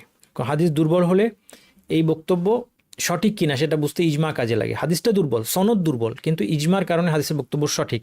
এই কারণে শরবত করার কথা ঠিক না, কারণ শরবতের ক্ষেত্রে পানির রংগন্ধ, স্বাদ নাপাক নাজাসাত দিয়ে পরিবর্তন হয় নাই। খেয়াল করেন, বুঝতে পারছেন যে এই হাদিস থেকে আমরা বুঝতে পারছি যে নাপাকির দ্বারা পরিবর্তন হলে পানিটা নাপাক। শরবতের ক্ষেত্রে আমরা যেটা বলছিলাম যে শরবত কিন্তু নাপাক না, শরবত কিন্তু পাক, কিন্তু শরবত দিয়ে অজু হবে না, গোসল হবে না, কারণ শরবতটা পানি নয়, শরবতটা পানিই নয়। আর এখানে পানির কথা বলা হচ্ছে, অর্থাৎ রক্তের দ্বারা যে পানিটা লাল হয়ে গেছে, কিন্তু পানি, এটার অন্য নাম হয় নাই, কিন্তু তার সত্ত্বেও এটা নাপাকির দ্বারা পরিবর্তন হয়েছে, এই জন্য এর দ্বারা হবে না। তাহলে এটা হচ্ছে একমাত্র ব্যতিক্রম। তাহলে আমরা বুঝতে পারছি যে নাপাক বস্তুর দ্বারা পানির রং, গন্ধ, স্বাদ পরিবর্তন হলে সেই পানিটা নাপাক এবং সেটা দিয়ে অজু গোসল হবে না, অথবা অন্য কিছুর নাপাকিও দূর করা যাবে না, কারণ সে নিজেই নাপাক। কিন্তু যদি কোনো পাক বস্তুর দ্বারা পানির প্রপার্টি পরিবর্তন হয়, প্রপার্টি বলতে কি? তিনটা, রং, গন্ধ, স্বাদ, কোনোটা পরিবর্তন হয়, তখন কি হবে? যেমন সমুদ্রের পানি লবণাক্ত। এই প্রশ্নটা সাহাবীদের মনেও জেগেছিল। এই জন্য দেখেন এই হাদিসটা আন আবি হুরায়রা রাদিয়াল্লাহু আনহু, আবু হুরায়রা রাদিয়াল্লাহু আনহু থেকে বর্ণিত, তিনি বলছেন সাআলা রাজুলুন আন-নবিয়্য সাল্লাল্লাহু আলাইহি ওয়াসাল্লাম ফাকালা ইয়া রাসূলুল্লাহ। এক ব্যক্তি আল্লাহর রাসূলকে প্রশ্ন করছেন, বলছেন হে আল্লাহর রাসূল, ইন্না নারকাবুল বাহরা, আমরা সমুদ্রে ভ্রমণ করি, ওয়া নাহমিলু মা'ানাল কালিলা মিনাল মা, আমাদের সাথে অল্প পানি থাকে, ফা ইন তাওয়াদ্দানা বিহি আতিশনা, আমরা যদি এই পানি দিয়ে ওযু করি তাহলে আমরা তৃষ্ণার্ত হয়ে পড়ব, কারণ সমুদ্রের পানি খাওয়া যাবে না। কাজে আমাদের সাথে যে খাওয়ার মিঠা পানি যেটা আমরা সাথে নিয়ে যাচ্ছি, সেই পানিটা দিয়ে যদি আমরা ওযু করি আমরা তৃষ্ণার্ত হয়ে পড়ব। আফানা তাওয়াদ্দাউ বিমাইল বাহরি, আমরা কি তবে সমুদ্রের পানি দিয়ে ওযু করতে পারি? তাহলে তার মনে প্রশ্ন জেগেছে। কেন প্রশ্নটা জাগলো? খেয়াল করেন, সমুদ্রের পানি তো পানি, সমুদ্রের পানিতে উজু করা যাবে, এটাই তো স্বাভাবিক, কিন্তু কেন তারপরে তার প্রশ্ন জেগেছে? এই জন্য যে এই পানিটা পানি হলেও এর প্রপার্টিতে কিছু পরিবর্তন আছে, অর্থাৎ পানিটা লবণাক্ত, এই জন্যই তার মনের মধ্যে প্রশ্ন জেগেছে। ফাকালা রাসূলুল্লাহ সাল্লাল্লাহু আলাইহি ওয়াসাল্লাম হুয়া তাহুরু মাউহু, আল্লাহ রাসূল সাল্লাল্লাহু আলাইহি ওয়াসাল্লাম তিনি যেহেতু ওয়াহির দ্বারা কথা বলেন, তিনি শুধু এইটুক বলেন নাই যে অজু হবে। হ্যাঁ, আমি আপনি হলে বলতাম যে হ্যাঁ অজু হবে, কিন্তু তিনি অজু হবে বলেন নাই, তিনি বলেছেন হুয়া তাহুরু মাউহু, যে সমুদ্রের পানি তাহুর, এর দ্বারা বাড়তি কি ফায়দা পাওয়া গেল লেখেন তো একটু, চ্যাট বক্সে কেউ লিখতে পারেন কিনা, দুটোর কথা মধ্যে পার্থক্য কী? যদি বলতেন এর দ্বারা অজু হবে, সেটা না বলে নবী সাল্লাল্লাহু আলাইহি ওয়াসাল্লাম বললেন হুয়া তাহুরু মাউ, ভেরি গুড, গোসলও হবে। উত্তরটা হচ্ছে এটাই সঠিক উত্তর, যে এই পানিটা তাহুর, তাহলে এটা দিয়ে অজু হবে, গোসল হবে, নাপাকি দূর করা যাবে, শুধু অজু না, প্রয়োজনে গোসল করতে পারবে, এই সব কিছু এক শব্দের মধ্যে। এই জন্য নবী সাল্লাল্লাহু আলাইহি ওয়াসাল্লামকে উতিতু জাওয়ামি আল কালিম, নবী সাল্লাল্লাহু আলাইহি ওয়াসাল্লামকে কী দেওয়া হয়েছিল? জাওয়ামি আল কালিম, মানে অর্থাৎ সংক্ষিপ্ত বাক্য, সংক্ষিপ্ত কথা, কিন্তু এর মধ্যে অনেক ব্যাপক অর্থ অন্তর্নিহিত আছে। আপনি যদি এটাকে ভাঙেন হুয়া তাহুরু মাউ, তাহলে আপনি পেয়ে গেলেন যে এর পানিটা পবিত্রকারী, তাহলে সব ধরনের পবিত্রতা হবে, শুধু অজু না। আল হিল্লু মাইতাতু, এবার এর সাথে আরেকটু অ্যাড করে দিলেন, কারণ যেহেতু এই লোক এক নাবিক, সুতরাং নাবিকের আরেকটা মাসালার দরকার হবে ভবিষ্যতে, যদিও সে এখন এই প্রশ্নটা করছে না, কিন্তু ভবিষ্যতে দরকার হবে যে যখন খাবারের অভাব হবে, অথবা অভাব হয় নাই, পানির মধ্যে মৃত মাছ ভেসে উঠেছে, জীবিত ধরে জবাই করা হয় নাই, মৃত অবস্থায় এর মাছগুলো ভেসে উঠলে সেই মরা মাছটা খাওয়া যাবে কিনা। আল হিল্লু মাইতাতুহু, নবী সাল্লাল্লাহু আলাইহি ওয়াসাল্লাম বললেন যে এর মাইতা বা মৃতটা হালাল, তাহলে পানি থেকে যেটা মরা ভেসে ওঠে সেই মরা মাছটা, সেটা খাওয়াটা হালাল। যেটা স্থলের প্রাণী যেগুলো আছে, গরু ছাগল, এগুলোর ক্ষেত্রে এটা প্রযোজ্য নয়, এগুলোকে শরীরসম্মত পন্থায় রক্ত প্রবাহিত করতে, জবাই করতে হয়, কিন্তু মাছের ক্ষেত্রে এটা শর্ত না। মাছ যদি মৃত অবস্থায় ভেসে ওঠে সেটাকে খাওয়া যাবে। তাহলে এখান থেকে আমরা যেটা বুঝলাম যে পানির প্রপার্টি, এর আগের হাদিস থেকে বুঝলাম যে নাপাকির দ্বারা রঙ্গন্ধ স্বাদ পরিবর্তন হলে পানিটা নাপাক। এই হাদিস থেকে বুঝলাম পবিত্র কোনো বস্তু দ্বারা রঙ্গন্ধ স্বাদ পরিবর্তন হয়ে গেলে পানিটা পাক। যেমন পানির মধ্যে লবণ থাকায় লবণাক্ত, পানির মধ্যে চিনি থাকায় একটু মিষ্টি। হ্যাঁ, মিষ্টি পানি হলেই সেটা দিয়ে অজু হবে না এমন না। পানির মধ্যে সাবান পড়ে গিয়েছে, সাবানটা তুলে নিলেন কিন্তু সাবানের গন্ধ আসছে। পানির মধ্যে একটু কালি পড়ে গিয়েছে, কালির রং হয়ে গেছে, কিন্তু পানির নাম বদলায় নাই। এই সমস্ত পানি দিয়ে অজু হবে। এই জন্য আপনারা কখনো কোনো নদী নালা জলাশয় কোথাও, অথবা কোনো হাউজে পানি রাখা আছে, হ্যাঁ, অনেক মসজিদে হাউজে পানি রাখা থাকে, শ্যাওলা জমেছে, রং সবুজ হয়ে গিয়েছে, এর কোনোটাই কোনো অসুবিধা নাই। এগুলো নিয়ে তাহলে আর কোনো দুশ্চিন্তার দরকার নাই ভবিষ্যতে, যে পানিটা কি পবিত্র আছে কিনা, এটা দিয়ে উজু হবে কিনা। একমাত্র একটা অবস্থায় উজু হবে না, যদি সেটা পানি ছাড়া অন্য কিছু হয়, নাম পরিবর্তন। আর সেটা দিয়ে কেউ উজু সাধারণত করেও না। যেটা আমরা উদাহরণ দিয়েছি, শরবতের উদাহরণ, এটা খুব একটা স্ট্রেঞ্জ উদাহরণ, এটা বাস্তবে আসলে এই ধরনের কাজ কেউ করে না, এটা শুধু বোঝানোর জন্য উদাহরণ দিয়েছিলাম। তেমনি আপনার অন্য কোনো যদি পরিবর্তন হয়, কিন্তু পানি আছে ওটার নাম, সাধারণত যেটা হয় যে পানিটা মরিচার কারণে পানির রং লাল, বা পানির রংটা ঘোলা হয়ে গিয়েছে, মাটির কারণে পানির রংটা ঘোলা দেখাচ্ছে, শ্যাওলার কারণে সবুজ দেখাচ্ছে, বিভিন্ন রকম অবস্থা হতে পারে। নাপাক তো হবেই না, এর পবিত্রকারী যে বৈশিষ্ট্য সেটাও নষ্ট হবে না, অর্থাৎ এটা দিয়ে উজু গোসল সবই হবে। তাহলে পানি সংক্রান্ত মাসাইলের সামারি এখানে: 1 নম্বর, পানি পবিত্রকারী, এটা আমরা জানলাম। 2 নম্বর, পানির রং গন্ধ স্বাদ নাপাকির দ্বারা পরিবর্তন হলে তা নাপাক। পানির রং গন্ধ স্বাদ নাপাকের পরিবর্তন হলে নাপাক। পানিতে নাপাকি পড়লেও তা পাক থাকতে পারে। এর প্রমাণ আমরা কোথায় দেখেছি? বের বুদা আর হাদিস, যেখানে নবী সাল্লাল্লাহু আলাইহি ওয়াসাল্লাম প্রশ্ন করা হয়েছে কুয়ার মধ্যে নাপাকি পড়ার সত্ত্বেও উজু করতে পারবো কি? নবী সাল্লাল্লাহু আলাইহি ওয়াসাল্লাম বলেছেন যে অবশ্যই, কারণ পানি নাপাক হবে না। তার মানে পানিতে নাপাকি পড়লেও নাপাক, সেটা পাক থাকতে পারে। 1 গামলা পানি আছে, এর মধ্যে 1 ফোঁটা নাপাকি পড়েছে, কিন্তু নাপাকিটা পড়ে একদম সেটা বিলীন হয়ে গিয়েছে এবং দেখাই যাচ্ছে না, কোনো নাপাকির কোনো চিহ্ন নাই, না আছে গন্ধ, না আছে রং, না আছে স্বাদ। তাহলে এই আপনি দেখেছেন নিজের চোখে নাপাকি পড়েছে, তারপরেও সেই পানিটা কিন্তু পাক। পানির বৈশিষ্ট্য: পাক কোনো বস্তু দ্বারা পরিবর্তন হলে ক্ষতি নেই। পানির নাম পরিবর্তন হলে তা দিয়ে পবিত্রতা অর্জন করা যাবে না। পানির নাম, পানির মধ্যে পরিবর্তন আস্তে আস্তে নাম পরিবর্তন হয়ে গেল, এটা শরবত হয়ে গেল বা অন্য কিছু হয়ে গেল, তখন সেটা দিয়ে আর পবিত্রতা অর্জন করা যাবে না। নাপাক পানি পুনরায় কিভাবে পবিত্র হতে পারে এটা বলি নাই, এটাই লাস্ট কথা। নাপাক পানি তার নাপাকি যেভাবেই দূর হোক, নাপাকি দূর হলেই সেটা পাক হয়ে যাবে পানিটা। অর্থাৎ পানিতে নাপাকি পড়েছিল, এর রং গন্ধ স্বাদ নাপাকির দ্বারা পরিবর্তন হয়েছে, এরপর কোনো না কোনোভাবে সেই নাপাকিটা দূর হয়ে গেল, অর্থাৎ চিহ্ন দূর হয়ে গেল। আর রঙের মধ্যেও নাপাকির রং নাই, নাপাকির গন্ধও নাই, স্বাদও নাই। সেটা যেই প্রক্রিয়াতেই করা হোক, ছেঁকে নেওয়া হোক, অথবা এর মধ্যে আরও বেশি করে পানি যোগ করা হলো, অথবা এই পানিটা কোনো বড় জলাশয়ের মধ্যে ফেলে দেওয়া হলো, অথবা আধুনিক ওয়াটার ট্রিটমেন্ট প্ল্যান্টের দ্বারা পবিত্র করা হোক, যেভাবেই হোক পানিটা পাক হবে। যেমন এখন কি করে, পয় নিষ্কাশনের যে পানিটা, অর্থাৎ সুয়ারেজের পানিটা, যে পানিটা আমাদের বর্জ্য হিসেবে আমাদের টয়লেট থেকে বের হয়ে যায়, এইটাই ধরা যাক আবার ওয়াটার ট্রিটমেন্ট প্ল্যান্টের মাধ্যমে পরিষ্কার করে আবার কল দিয়ে আসছে, এটা দিয়ে কি অজু হবে? যদি এই পানির মধ্যে কোনো নাপাকির রং, গন্ধ, স্বাদ কিছুই না থাকে, তাহলে এই পানিটা আবার পাক হয়ে গিয়েছে, এটা দিয়ে আবার পবিত্রতা অর্জন করা যাবে, অজু গোসল করা যাবে, টেনশনের কোনো কারণ নাই। তো সেই জন্য এই মশালাগুলো জানলে পানি ব্যবহার করে অজু গোসল করার ক্ষেত্রে অনেকটাই নিশ্চিন্ত। হ্যাঁ, অনেকের মনে অনেক সময় খুঁতখুত করে অনেকে, যে একটা টয়লেটে গেল, সেখানে গামলায় পানি রাখা আছে, ওটা দিয়ে তাকে ব্যবহার করে তাকে উজু বা গোসল করতে হবে। তখন সে চিন্তায় পড়ে যায়, যদি গামলায় কিছু পড়ে থাকে, যদি গামলায় কোনো কিছু ছিটা লেগে পড়ে থাকে, আমি তো দেখি নাই। হ্যাঁ, এটা কোনো জিজ্ঞেস করারও দরকার নাই, এটা অনুসন্ধান করারও দরকার নাই। যতক্ষণ না আপনি এর কোনো চিহ্ন দেখতে পাচ্ছেন, ততক্ষণ পর্যন্ত আপনার অনুসন্ধান করার দরকার নেই। আপনি নাপাকির রং পাচ্ছি না, গন্ধ পাচ্ছেন না, স্বাদ পাচ্ছেন না, তাহলে এটা পাক, আর আপনার কোনো সন্দেহ করার কোনো প্রয়োজন নাই। এই জন্য শরীয়তকে আল্লাহ সুবহানাহু ওয়া তাআলা সহজ করে দিয়েছেন। একমাত্র কোরআন হাদিস ভিত্তিক সঠিক জ্ঞান অর্জনের মাধ্যমেই এই শরীয়তের সহজতাটা পাওয়া যায়। এর অর্থ এই না যে আমাদের কাছে যেটাই সহজ লাগে সেটাই শরীয়ত, এমনও বলছি না আমি, অবশ্যই সেটা না। কিন্তু আপনি দেখবেন কোরআন হাদিস ভিত্তিক সঠিক জ্ঞান আমাদেরকে শরীয়ত পাওয়ার ক্ষেত্রে সবসময় সুবিধা দিবে। এবার কিন্তু আপনাদের উদ্দেশ্যে প্রশ্ন আসবে, আপনারা রেডি হন।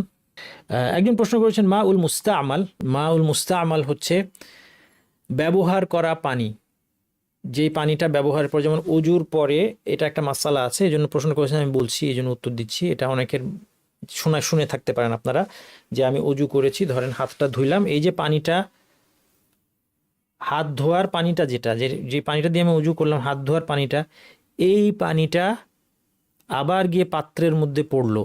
এখন ওই পানিটাকে বলা হচ্ছে আল মাউল মুস্তামাল, ব্যবহৃত পানি। এই পানিটা অজু করলে, এই পানিটা আবার অজুতে ব্যবহার করলে ক্ষতি আছে? কোনো ক্ষতি নাই। আল মাউল মুস্তামাল, যে পানিটা অজুতে ব্যবহৃত হয়েছে, পবিত্রতা অর্জনে ব্যবহৃত হয়েছে, সেই ব্যবহৃত পানিটা যদি আবার অজুতে ব্যবহার হয়, গোসলে ব্যবহার হয়, তাতে অজু গোসলের কোনো ক্ষতি হবে না, কোনো অসুবিধা নাই। কারণ এটা আল মাউল মুস্তামাল, এটা দিয়ে আবার অজু হবে না, গোসল হবে না, এরকম কোনো প্রমাণ নাই, আলহামদুলিল্লাহ। সুতরাং এই জন্য আমি বইয়ের মধ্যে এই মাসালা আনি নাই, কারণ আমার তো এই বইটা এবং কোর্সটা আসলে সাধারণ মানুষের জন্য। আচ্ছা, স্বাদ তো সবসময় বোঝা যায় না মানেই পাক। আপনি যখন স্বাদ বুঝতেই পারছেন না পানির, তার মানে এটা পাক। হ্যাঁ, বুঝতে পারছেন? মানে ডিফল্ট হচ্ছে পানিটা পাক। তাহলে আপনার তো স্বাদ বোঝার দরকার নাই। যদি কেউ স্বাদ পেয়ে যায়, যে পানি ব্যবহার করতে গিয়ে নাপাকির স্বাদ পেয়ে যায়, তখন হচ্ছে তার চিন্তা। যাই হোক, চলেন আমরা এবার পরীক্ষা দিই, এরপরে প্রশ্ন করার জন্য Q&A-তে শেষে আমি দেখব ইনশাল্লাহ আরও কী কী প্রশ্ন আছে। আচ্ছা, এই হচ্ছে আমাদের, এখন আপনাদের উত্তরটা লিখতে হবে। আপনারা কোথায় লিখবেন? চ্যাট বক্সে, অবশ্যই চ্যাট বক্সে লিখবেন। নিচের কোন বাক্যগুলো সঠিক, শুধু সঠিক বাক্যগুলোর নম্বর লিখবেন চ্যাট বক্সে, শুধু সঠিক বাক্যগুলোর নম্বর। যেমন ধরা যাক যদি 1, 2 আর 5 সঠিক হয়, তাহলে আপনি চ্যাট বক্সে 1, 2, 5 লিখবেন। ওকে, আমার মনে হয় আর কেউ সঠিক দেখছি না আমরা। এখন আমরা সঠিক এটা ঘোষণা করি। এইগুলো হচ্ছে সঠিক: 2, 3, 4, 6 এবং 7। নাপাকি দূর করার জন্য পানির ব্যবহার আবশ্যক, এটা ঠিক না। পানি ছাড়াও নাপাকি দূর করা যায়, নাপাকি যে কোনোভাবে দূর হলেই হলো, এটা আমরা বলেছি। অজু না থাকাকে হাদাস বলা যায়, অবশ্যই সঠিক। বড় হাদাস দূর করার প্রক্রিয়া মাত্র 2টি, এটাও সঠিক, কারণ প্রক্রিয়া 2টিই আছে। ছোট বা বড় হাদাস দূর করা প্রক্রিয়া 2টিই আছে। একটা হচ্ছে বড় হাদাসের ক্ষেত্রে গোসল, দ্বিতীয় প্রক্রিয়া হচ্ছে তায়াম্মুম। গোসল করতে হবে অথবা তায়াম্মুম করতে হবে। নাপাকি দূর করার অনেক পদ্ধতি হতে পারে, এটাও সঠিক। নাপাকি দূর করার জন্য নির্দিষ্ট পদ্ধতি নাই, যে কোনো পদ্ধতিতে হবে। 5 নম্বর, আধুনিক প্রযুক্তির ব্যবহারে পানির নাপাকি দূর হলেও তা দিয়ে অজু হবে না, এটা অবশ্যই ভুল। কারণ আমরা বলেছি যে পানির নাপাকি যে কোনোভাবে দূর হলেই সেটা দিয়ে অজু হবে। পানি থেকে সাবানের গন্ধ আসলেও তা দিয়ে অজু গোসল বিশুদ্ধ, এটা সঠিক, কারণ সেটা পানিই আছে। কোনো কিছুই পানিকে নাপাক করতে পারে না, এটা হাদিসের বক্তব্য, এটাও সঠিক। এটা আমরা বি'রে বুদার হাদিসের মধ্যে দেখেছি। আলহামদুলিল্লাহ, আশা করি আপনাদের কাছে পানির মশালাগুলো পরিষ্কার। এবার আসুন আমরা টয়লেট এটিকেটসে চলে আসি। টয়লেট এটিকেটসের শুরুতে যে কথাটা বলবো সেটা হচ্ছে যে আমরা টয়লেট করার পর পাক হওয়ার 2টা পদ্ধতি আছে। একটা হচ্ছে কুলুক ব্যবহারের মাধ্যমে, একটা হচ্ছে পানি ব্যবহারের মাধ্যমে। কুলুক এটা পুরানো দিনের ব্যবহৃত একটা শব্দ। আগে মানুষ তখন, আরবিতে এটাকে কী বলে বলেন তো? আরবিতে লেখেন তো, এটাকে কী বলে? পাথর ব্যবহার করে যেটা, বা মাটির ঢেলা ব্যবহার করে। বর্তমানে টিস্যু, আমরা টিস্যু শব্দটা ব্যবহার করব। একটু বলেন তো দেখি, চ্যাট বক্সে লেখেন তো। পাথর ব্যবহার করার মাধ্যমে বা টিস্যু ব্যবহার করার মাধ্যমে অথবা ঢেলা ইত্যাদি ব্যবহার করার মাধ্যমে পবিত্রতা অর্জনের পদ্ধতিকে বলা হয় ইস্তিজমার। শুধু পানি ছাড়াও শুধুমাত্র টিস্যু ব্যবহার করে পবিত্রতা অর্জন হয়। এই টিস্যুটা আলহামদুলিল্লাহ এটা আল্লাহ সুবহানাহু ওয়া তাআলার নেয়ামত, আল্লাহর দেয়া বুদ্ধি দিয়ে মানুষ বানিয়েছে। এটা পকেটেও বহন করা যায়, সব জায়গায় বহন করা যায়, সব জায়গায় পাওয়া যায়। অনেক সময় অনেক পরিস্থিতিতে এমন হতে পারে যে পানি নাই অথবা পানি ব্যবহার করা আমাদের জন্য অসুবিধাজনক, কোনো সমস্যা নেই, আমরা পানি ছাড়াও শুধু টিস্যু দিয়ে পবিত্রতা অর্জন করতে পারবো। টিস্যু দিয়ে কি জায়গাটা 100% পরিচ্ছন্ন হবে? হবে না, কিন্তু এটা দিয়ে আমার সালাত হবে।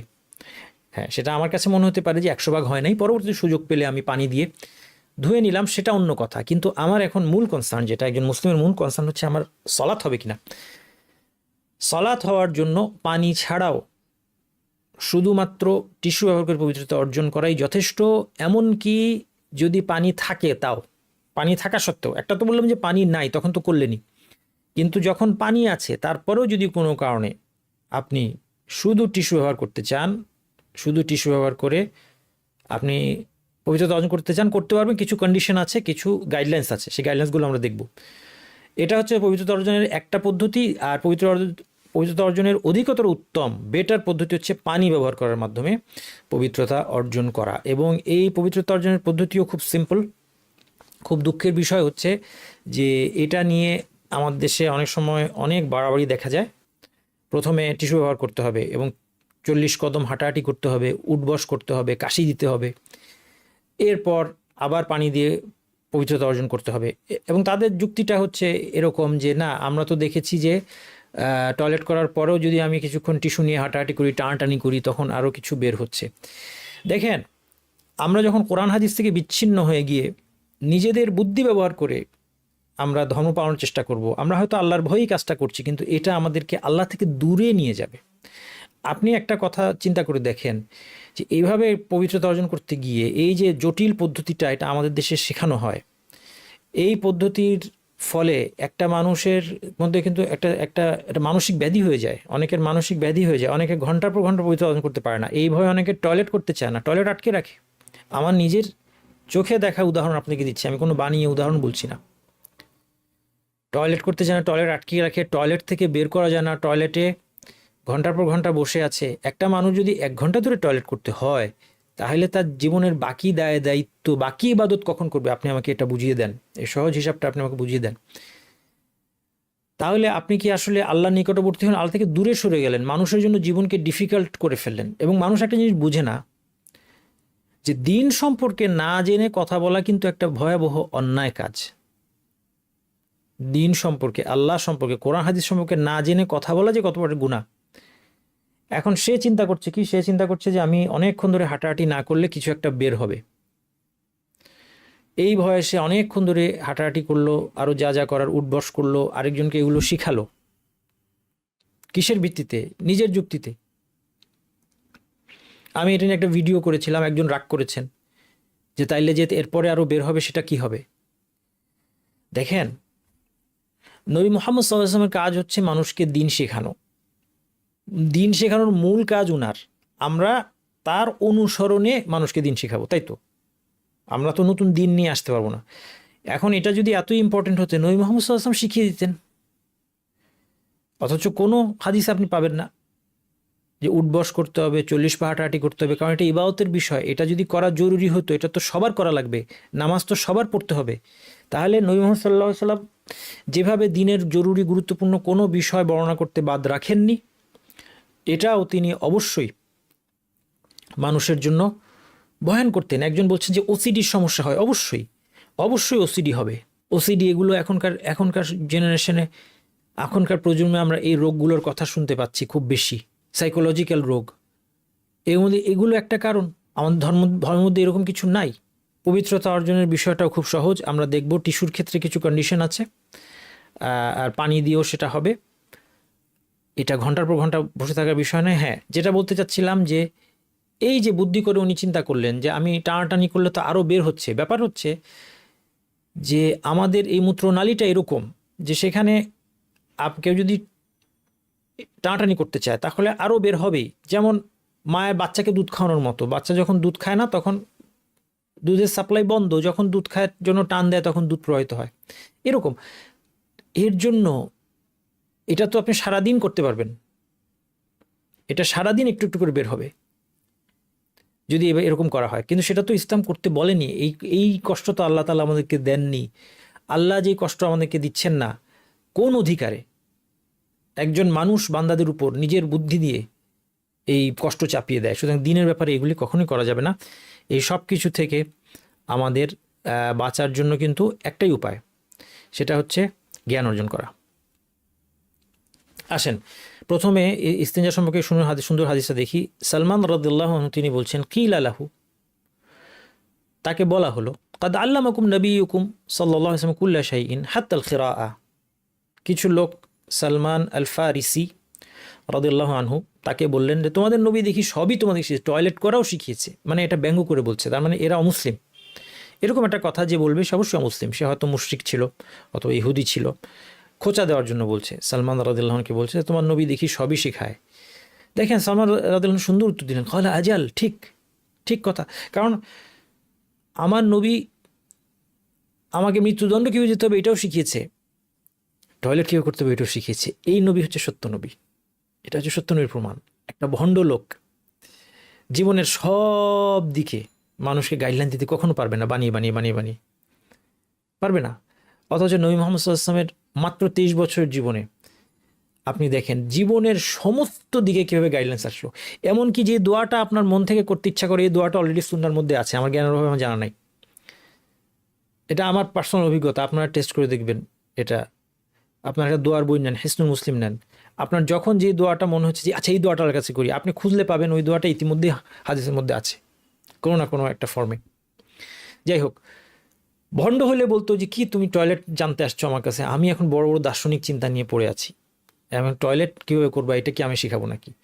একমাত্র সত্য নবী মানুষের জীবনের সব দিক, টয়লেট কীভাবে করবো, ব্যবসা কীভাবে করবো, বিয়ে শাদী কীভাবে করবো, স্বামী স্ত্রীর সম্পর্ক কেমন হবে, গোসল কীভাবে করবো, উজু কীভাবে করবো, আল্লাহর ইবাদত কীভাবে করবো, মানুষের সাথে হাসি মুখে কথা বলবো না কীভাবে কথা বলবো, প্রত্যেকটা জিনিস, রাষ্ট্র পরিচালনা থেকে শুরু করে অর্থনীতি পরিচালনা থেকে শুরু করে ছোটোখাটো একেবারে জুতা সেলাই পর্যন্ত সব কিছু যেই লোকটা শেখায়, একমাত্র প্রকৃত নবী না হলে, সত্য নবী না হলে তার পক্ষে সম্ভব না। এই জন্য সালমান রাদিয়াল্লাহু আনহু বলেন আজাল, ঠিকই ঠিকই বলেছো, লাকাদ নাহানা। এরপর তিনি বলছেন যে দেখো আমাদের কত সুন্দর টয়লেট এটিকে শেখানো হয়েছে, লাকাদ নাহানা আন নাস্তাকবিল কিবলাতা লিগাইতিন আও বাউলিন। তিনি কতগুলো এটিকেটসের কথা বললেন, এগুলো আমাদের মাসালায় কাজে লাগবে। এক নম্বর হচ্ছে যে আমরা যেন, গায়েত মানে মলত্যাগ, বাউল হচ্ছে প্রস্রাব, আমরা যেন মলত্যাগ অথবা প্রস্রাবের জন্য কিবলামুখী না হই, নিষেধ করেছেন, কিবলামুখী হতে নিষেধ করেছেন। এক নম্বর। ওয়া আন নাস্তানজিয়া বিল ইয়ামিন, ডান হাতে ইস্তিনজা করতে নিষেধ করেছেন। আও আন নাস্তানজিয়া বি আকাল্লা মিন সালাসতি আহজার, 3টা পাথরের কমে ইস্তিনজা করতে নিষেধ করেছেন। তার মানে 3টা টিস্যু কমপক্ষে ব্যবহার করতে হবে, কমপক্ষে 3টা টিস্যু ব্যবহার করে, অর্থাৎ 3টা ওয়াইপ করতে হবে, 3বার মুছে নিতে হবে। কতক্ষণ লাগে 3বার মুছতে? আপনার কতক্ষণ লাগবে? বাড়িয়ে ধরলাম 30 সেকেন্ড, বাস। আপনার সারাক্ষণ বসে থাকার দরকার নাই। হ্যাঁ, টয়লেট করার পরে ইমিডিয়েটলি কয়েক ফোঁটা যেটা বের হচ্ছে, এটা তো আপনি কয়েক সেকেন্ড বসছেনই, ওটা বের হচ্ছে, বের হয়ে গেল। এরপরে আপনি 3বার মুছে নেন, বড় জোর 30 সেকেন্ড, এই তো শেষ, আপনার টয়লেট করা শেষ। এর চেয়ে বেশি যদি কেউ যদি বলে যে না এর চেয়ে বেশি আমার প্রবাহিত হতেই থাকে, তাহলে তার জন্য আলাদা বিধান আছে, সে অসুস্থ। আর অসুস্থ ব্যক্তির জন্য এটাকে বলা হয় সালাসুল বাউল, তার জন্য আলাদা বিধান আছে, আলাদা চ্যাপ্টার আছে, সেটাও আমরা পড়ব। ঠিক আছে, সে তো তাহলে স্বাভাবিক মানুষ না, সে তো অসুস্থ মানুষ, আর অসুস্থের জন্য আলাদা বিধান আছে। কিন্তু এখন আপনি ওই যে বের হতে থাকবে এই টেনশনের কারণে আপনার ওই কয়েক সেকেন্ড যথেষ্ট হলো না, অনেক কিছু আপনি দৌড়াদৌড়ি করলেন, এটা তো সুস্থ মানুষকে আপনি অসুস্থ বানিয়ে দিচ্ছেন। আচ্ছা, আমার অনেক দুঃখ এটা নিয়ে মনে, এই জন্য আপনারা মাফ করবেন, আমি হয়তো বারবার বলছি, কিন্তু এইগুলি আমাকে খুব কষ্ট দেয়। যাই হোক, আও আন নাস্তানজি বিআকাল মিন সালাসতি আহজার, তাহলে 3টা টিস্যুর কম ব্যবহার করবেন না। আও আন নাস্তানজি বিরাজি' আও বিআযমিন, আর 2টা জিনিস নিয়ে ইস্তিনজা করা নিষেধ। একটা হচ্ছে রাজি, গোবর শক্ত হয়ে যায়, গ্রামের দেশে মানুষ জানে গোবর শক্ত হয়ে অনেকটা মাটির ঢেলার মতো, পাথরের মতো হয়ে যায়, সেটা দিয়ে ইস্তিনজা করা নিষেধ করা আছে। অথবা আযম হচ্ছে কি? আযম হচ্ছে হাড় ব্যবহার করে ইস্তিনজা করা নিষেধ। এই কয়েকটা আদব এখানে আমরা পেলাম। পরের হাদিসটা দেখি। আব্দুল্লাহ ইবনে মাসউদ, আব্দুল্লাহ ইবনে মাসউদ বলছেন, ইয়াকুলু আতা নবী সাল্লাল্লাহু আলাইহি ওয়াসাল্লাম আল গায়েত, নবী সাল্লাল্লাহু আলাইহি ওয়াসাল্লাম টয়লেট করতে আসলেন, ফা আমারানি, আমাকে আদেশ দিলেন, আন আতিয়াহু বিসালাসি আহজার, আমাকে আদেশ দিলেন আমি যেন 3টা পাথর নিয়ে আসি। ফাওয়াজাদতু হাজারাইনি, 2টা পাথর পেলাম, ওয়ালতামাসতু সালিসা ফালাম আজিদহু, 3য় পাথরটা আমি সহজে পেলাম না, ফাআখাযতু রাউসাতান, আমি এক টুকরা গোবর পেলাম, ফাআতাইতুহু বিহা, গোবর নিয়ে আসলাম, ফাআখাযাল হাজারাইনি, তিনি 2টা পাথর নিলেন, ওয়া আলকার রাউসা, গোবরটাকে ছুঁড়ে ফেলে দিলেন, ওয়া ক্বালা হাযা রিকসুন, যে এটা একটা নাপাক বস্তু। তার মানে এই গোবরটা নাপাক ছিল। এর দ্বারা প্রমাণ হয় না যে সব গোবরই নাপাক, সব গোবরই নাপাক নয়। আমরা পরবর্তী দেখব যে যে পশু খাওয়া বৈধ তার গোবরটা পাক, যে পশু খাওয়া বৈধ নয় সেটা নাপাক। সম্ভবত এটা গাধার গোবর ছিল। যাই হোক, তাহলে এখানে বোঝা যাচ্ছে যে এই গোবরটা ব্যবহার করা নিষেধ, এই জন্য এটা নাপাক। কিন্তু পাক যে গোবরটা, যেমন গরু ছাগল এগুলোর গোবর কিন্তু পাক, গরুর গোবর বা উটের যেটা, সেগুলো পাক, কারণ এগুলো খাওয়া বৈধ, খাওয়া হালাল, এগুলোর মলমূত্র পাক, নাপাক নয়। তাহলে সেই ক্ষেত্রে নিষেধ কেন? অন্য হাদিসে রাসূল বলেছেন যে হাড় এবং গোবর এটা জিনদের খাবার। কিভাবে জিনরা সেখান থেকে পুষ্টি পায় এটা গায়েবের বিষয়, আমরা বিশ্বাস করি, যেহেতু নবী সাল্লাল্লাহু আলাইহি ওয়াসাল্লাম জানিয়েছেন, এটা আমাদের অনুসন্ধান বা বিজ্ঞান গবেষণার বিষয় নয়। যাই হোক, তাহলে জিনদের খাবার হওয়ার কারণে অথবা নাপাক হওয়ার কারণে এই গোবর বা হাড় দিয়ে ইস্তিনজা করা যাবে না। এই হাদিস থেকে যেন মনে হয় যে নবী সাল্লাল্লাহু আলাইহি ওয়াসাল্লাম হয়তো বা 3য় পাথর ছাড়াই 2টা পাথর দিয়েই ইস্তিনজা করেছেন, কারণ এই হাদিস আর বর্ণনা নাই যে আমাকে বললেন এর পরিবর্তে আরেকটা এনে দাও, এই ধরনের বর্ণনা নাই। যদি এরকম ঘটনা ঘটতো, স্বাভাবিক যেটা ছিল সেটা হচ্ছে সাহাবী এটা বর্ণনা করার কথা। তো এই জন্য অনেক আলেমই বলেছেন যে 3টা পাথর একদম মাস্ট না, 3টা টিস্যু একদম মাস্ট না। যদি 2 টিস্যু দিয়ে হয়ে যায় তাহলেও হবে, কিন্তু কোনো আলেম বলেছেন 3টা টিস্যুই বাধ্যতামূলক। যাই হোক, আমরা চেষ্টা করব 3 টিস্যুর কমে যেন আমরা ব্যবহার না করি। আরেকটা আদব, মানে ইস্তেজমার ফালিউতির, যে ইস্তেজমার করবে সে যেন বিজোড় সংখ্যক ব্যবহার করে, অর্থাৎ টিস্যু ব্যবহার করলে বিজোড় সংখ্যক ব্যবহার করাটা সুন্নাহ, উত্তম, 3, 5, 7 ইত্যাদি।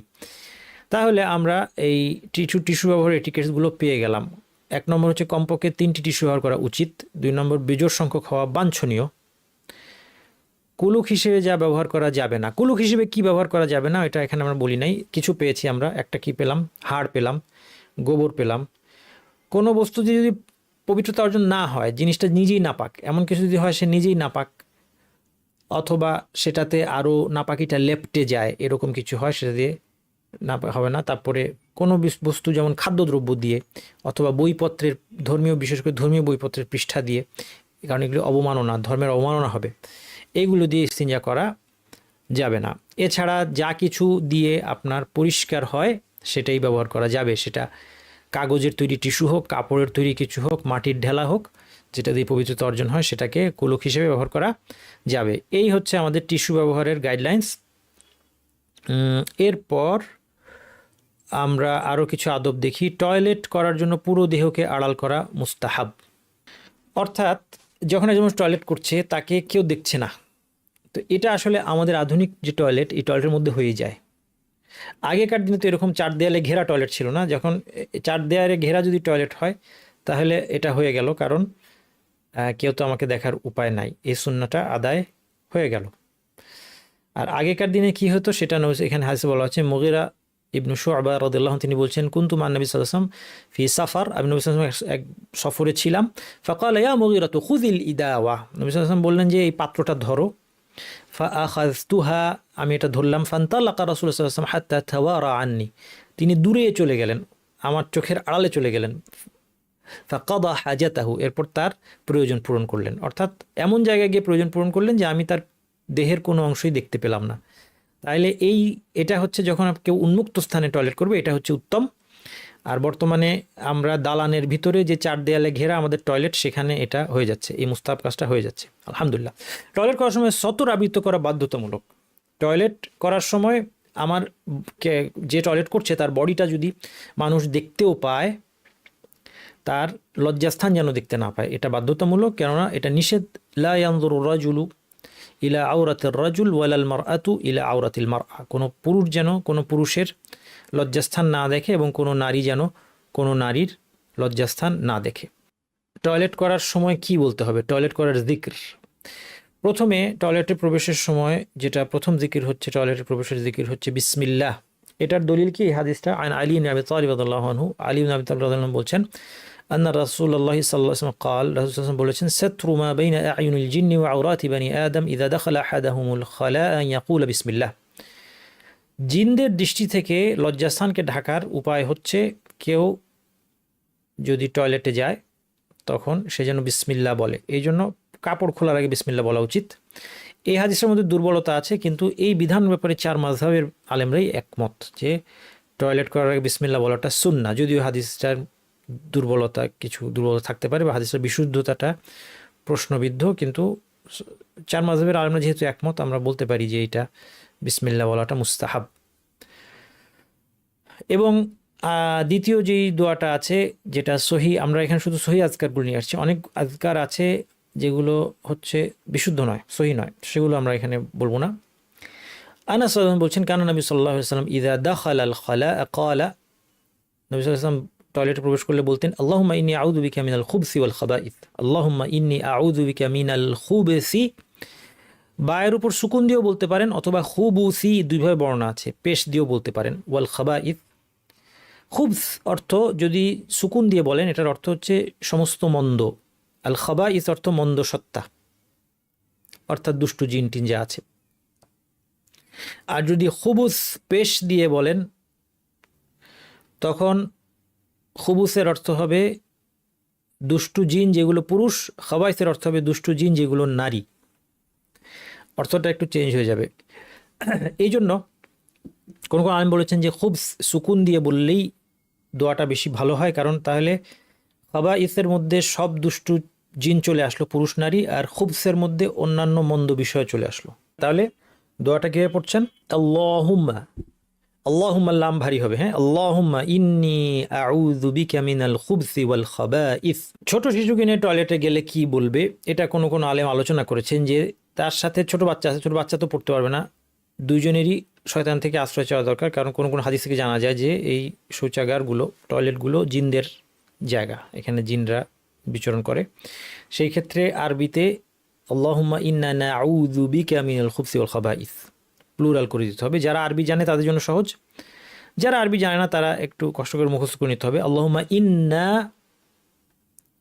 নাউযু বিকা, আগেটা ছিল ইন্নী আউযু বিকা, এটা হচ্ছে ইন্না নাউযু বিকা, আমরা আশ্রয় চাই, যেহেতু দুজন, মিনাল খুবসি ওয়াল খাবাইস। টয়লেট থেকে বের হওয়ার পর বলে গুফরানাক, আল্লাহ আপনার কাছে মাফ চাই, ক্ষমা চাই। কেন ক্ষমা চাইলো? টয়লেট থেকে আসার পর টয়লেটে কি কোনো অন্যায় করেছে? না, অন্যায় করেনি। কিন্তু টয়লেটে যেভাবে আল্লাহ সুবহানাহু ওয়া তাআলা আমাদের শারীরিক বর্জ্য থেকে আমাদেরকে মুক্ত করে বের করলেন, এইটা মুক্ত হওয়ার সাথে সাথে একজন বান্দার যে আল্লাহকে বেশি স্মরণ করে তার স্মরণ হয় যে আমার অন্তরে যে সমস্ত কলুষতা আছে এবং আমার যে পাপের গুনাহ আছে সেখান থেকেও তো আমার পবিত্র হতে হবে, সেই জন্য সে আল্লাহর কাছে মাফ চায়, গুফরানাক। এছাড়া এখানে ক্ষমা চাওয়ার তাৎপর্য কি, এ নিয়ে আলেমদের আরও অনেক বক্তব্য আছে, আমরা একটাই উল্লেখ করলাম।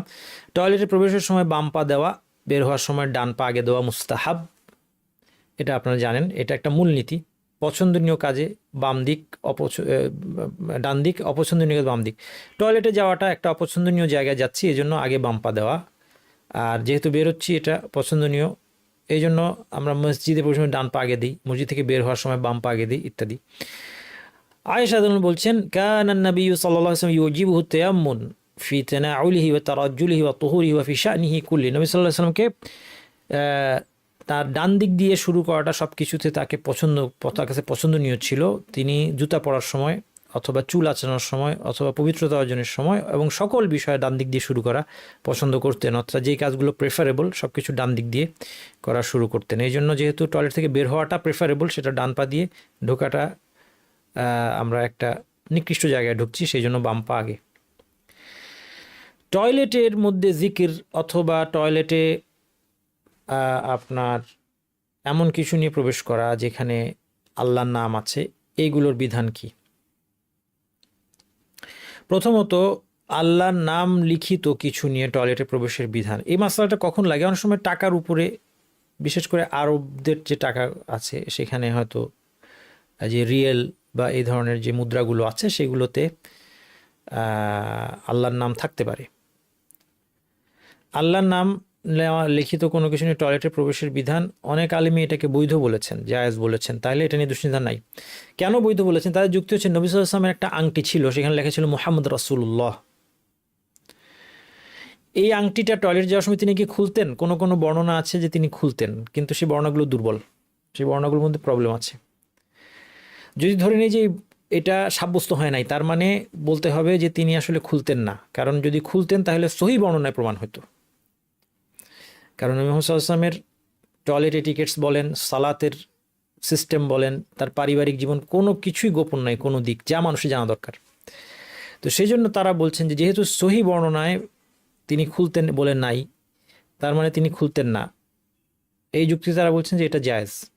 এছাড়া যদি এটা আসলে না জায়েজ বলা হয়, এটা কষ্ট হয়ে যায় মানুষের জন্য। কারণ ওই যে যেটা আমি বললাম যে টাকা পয়সা অনেক কিছুতেই আল্লাহর নাম লেখা থাকতে পারে। আচ্ছা, মুসহাফ নিয়ে অবশ্যই টয়লেটে প্রবেশ করা উচিত না, কারণ মুসহাফের একটা মর্যাদা আছে, এটা মুসহাফের মর্যাদার হানি হয় কোরআন নিয়ে প্রবেশ করলে।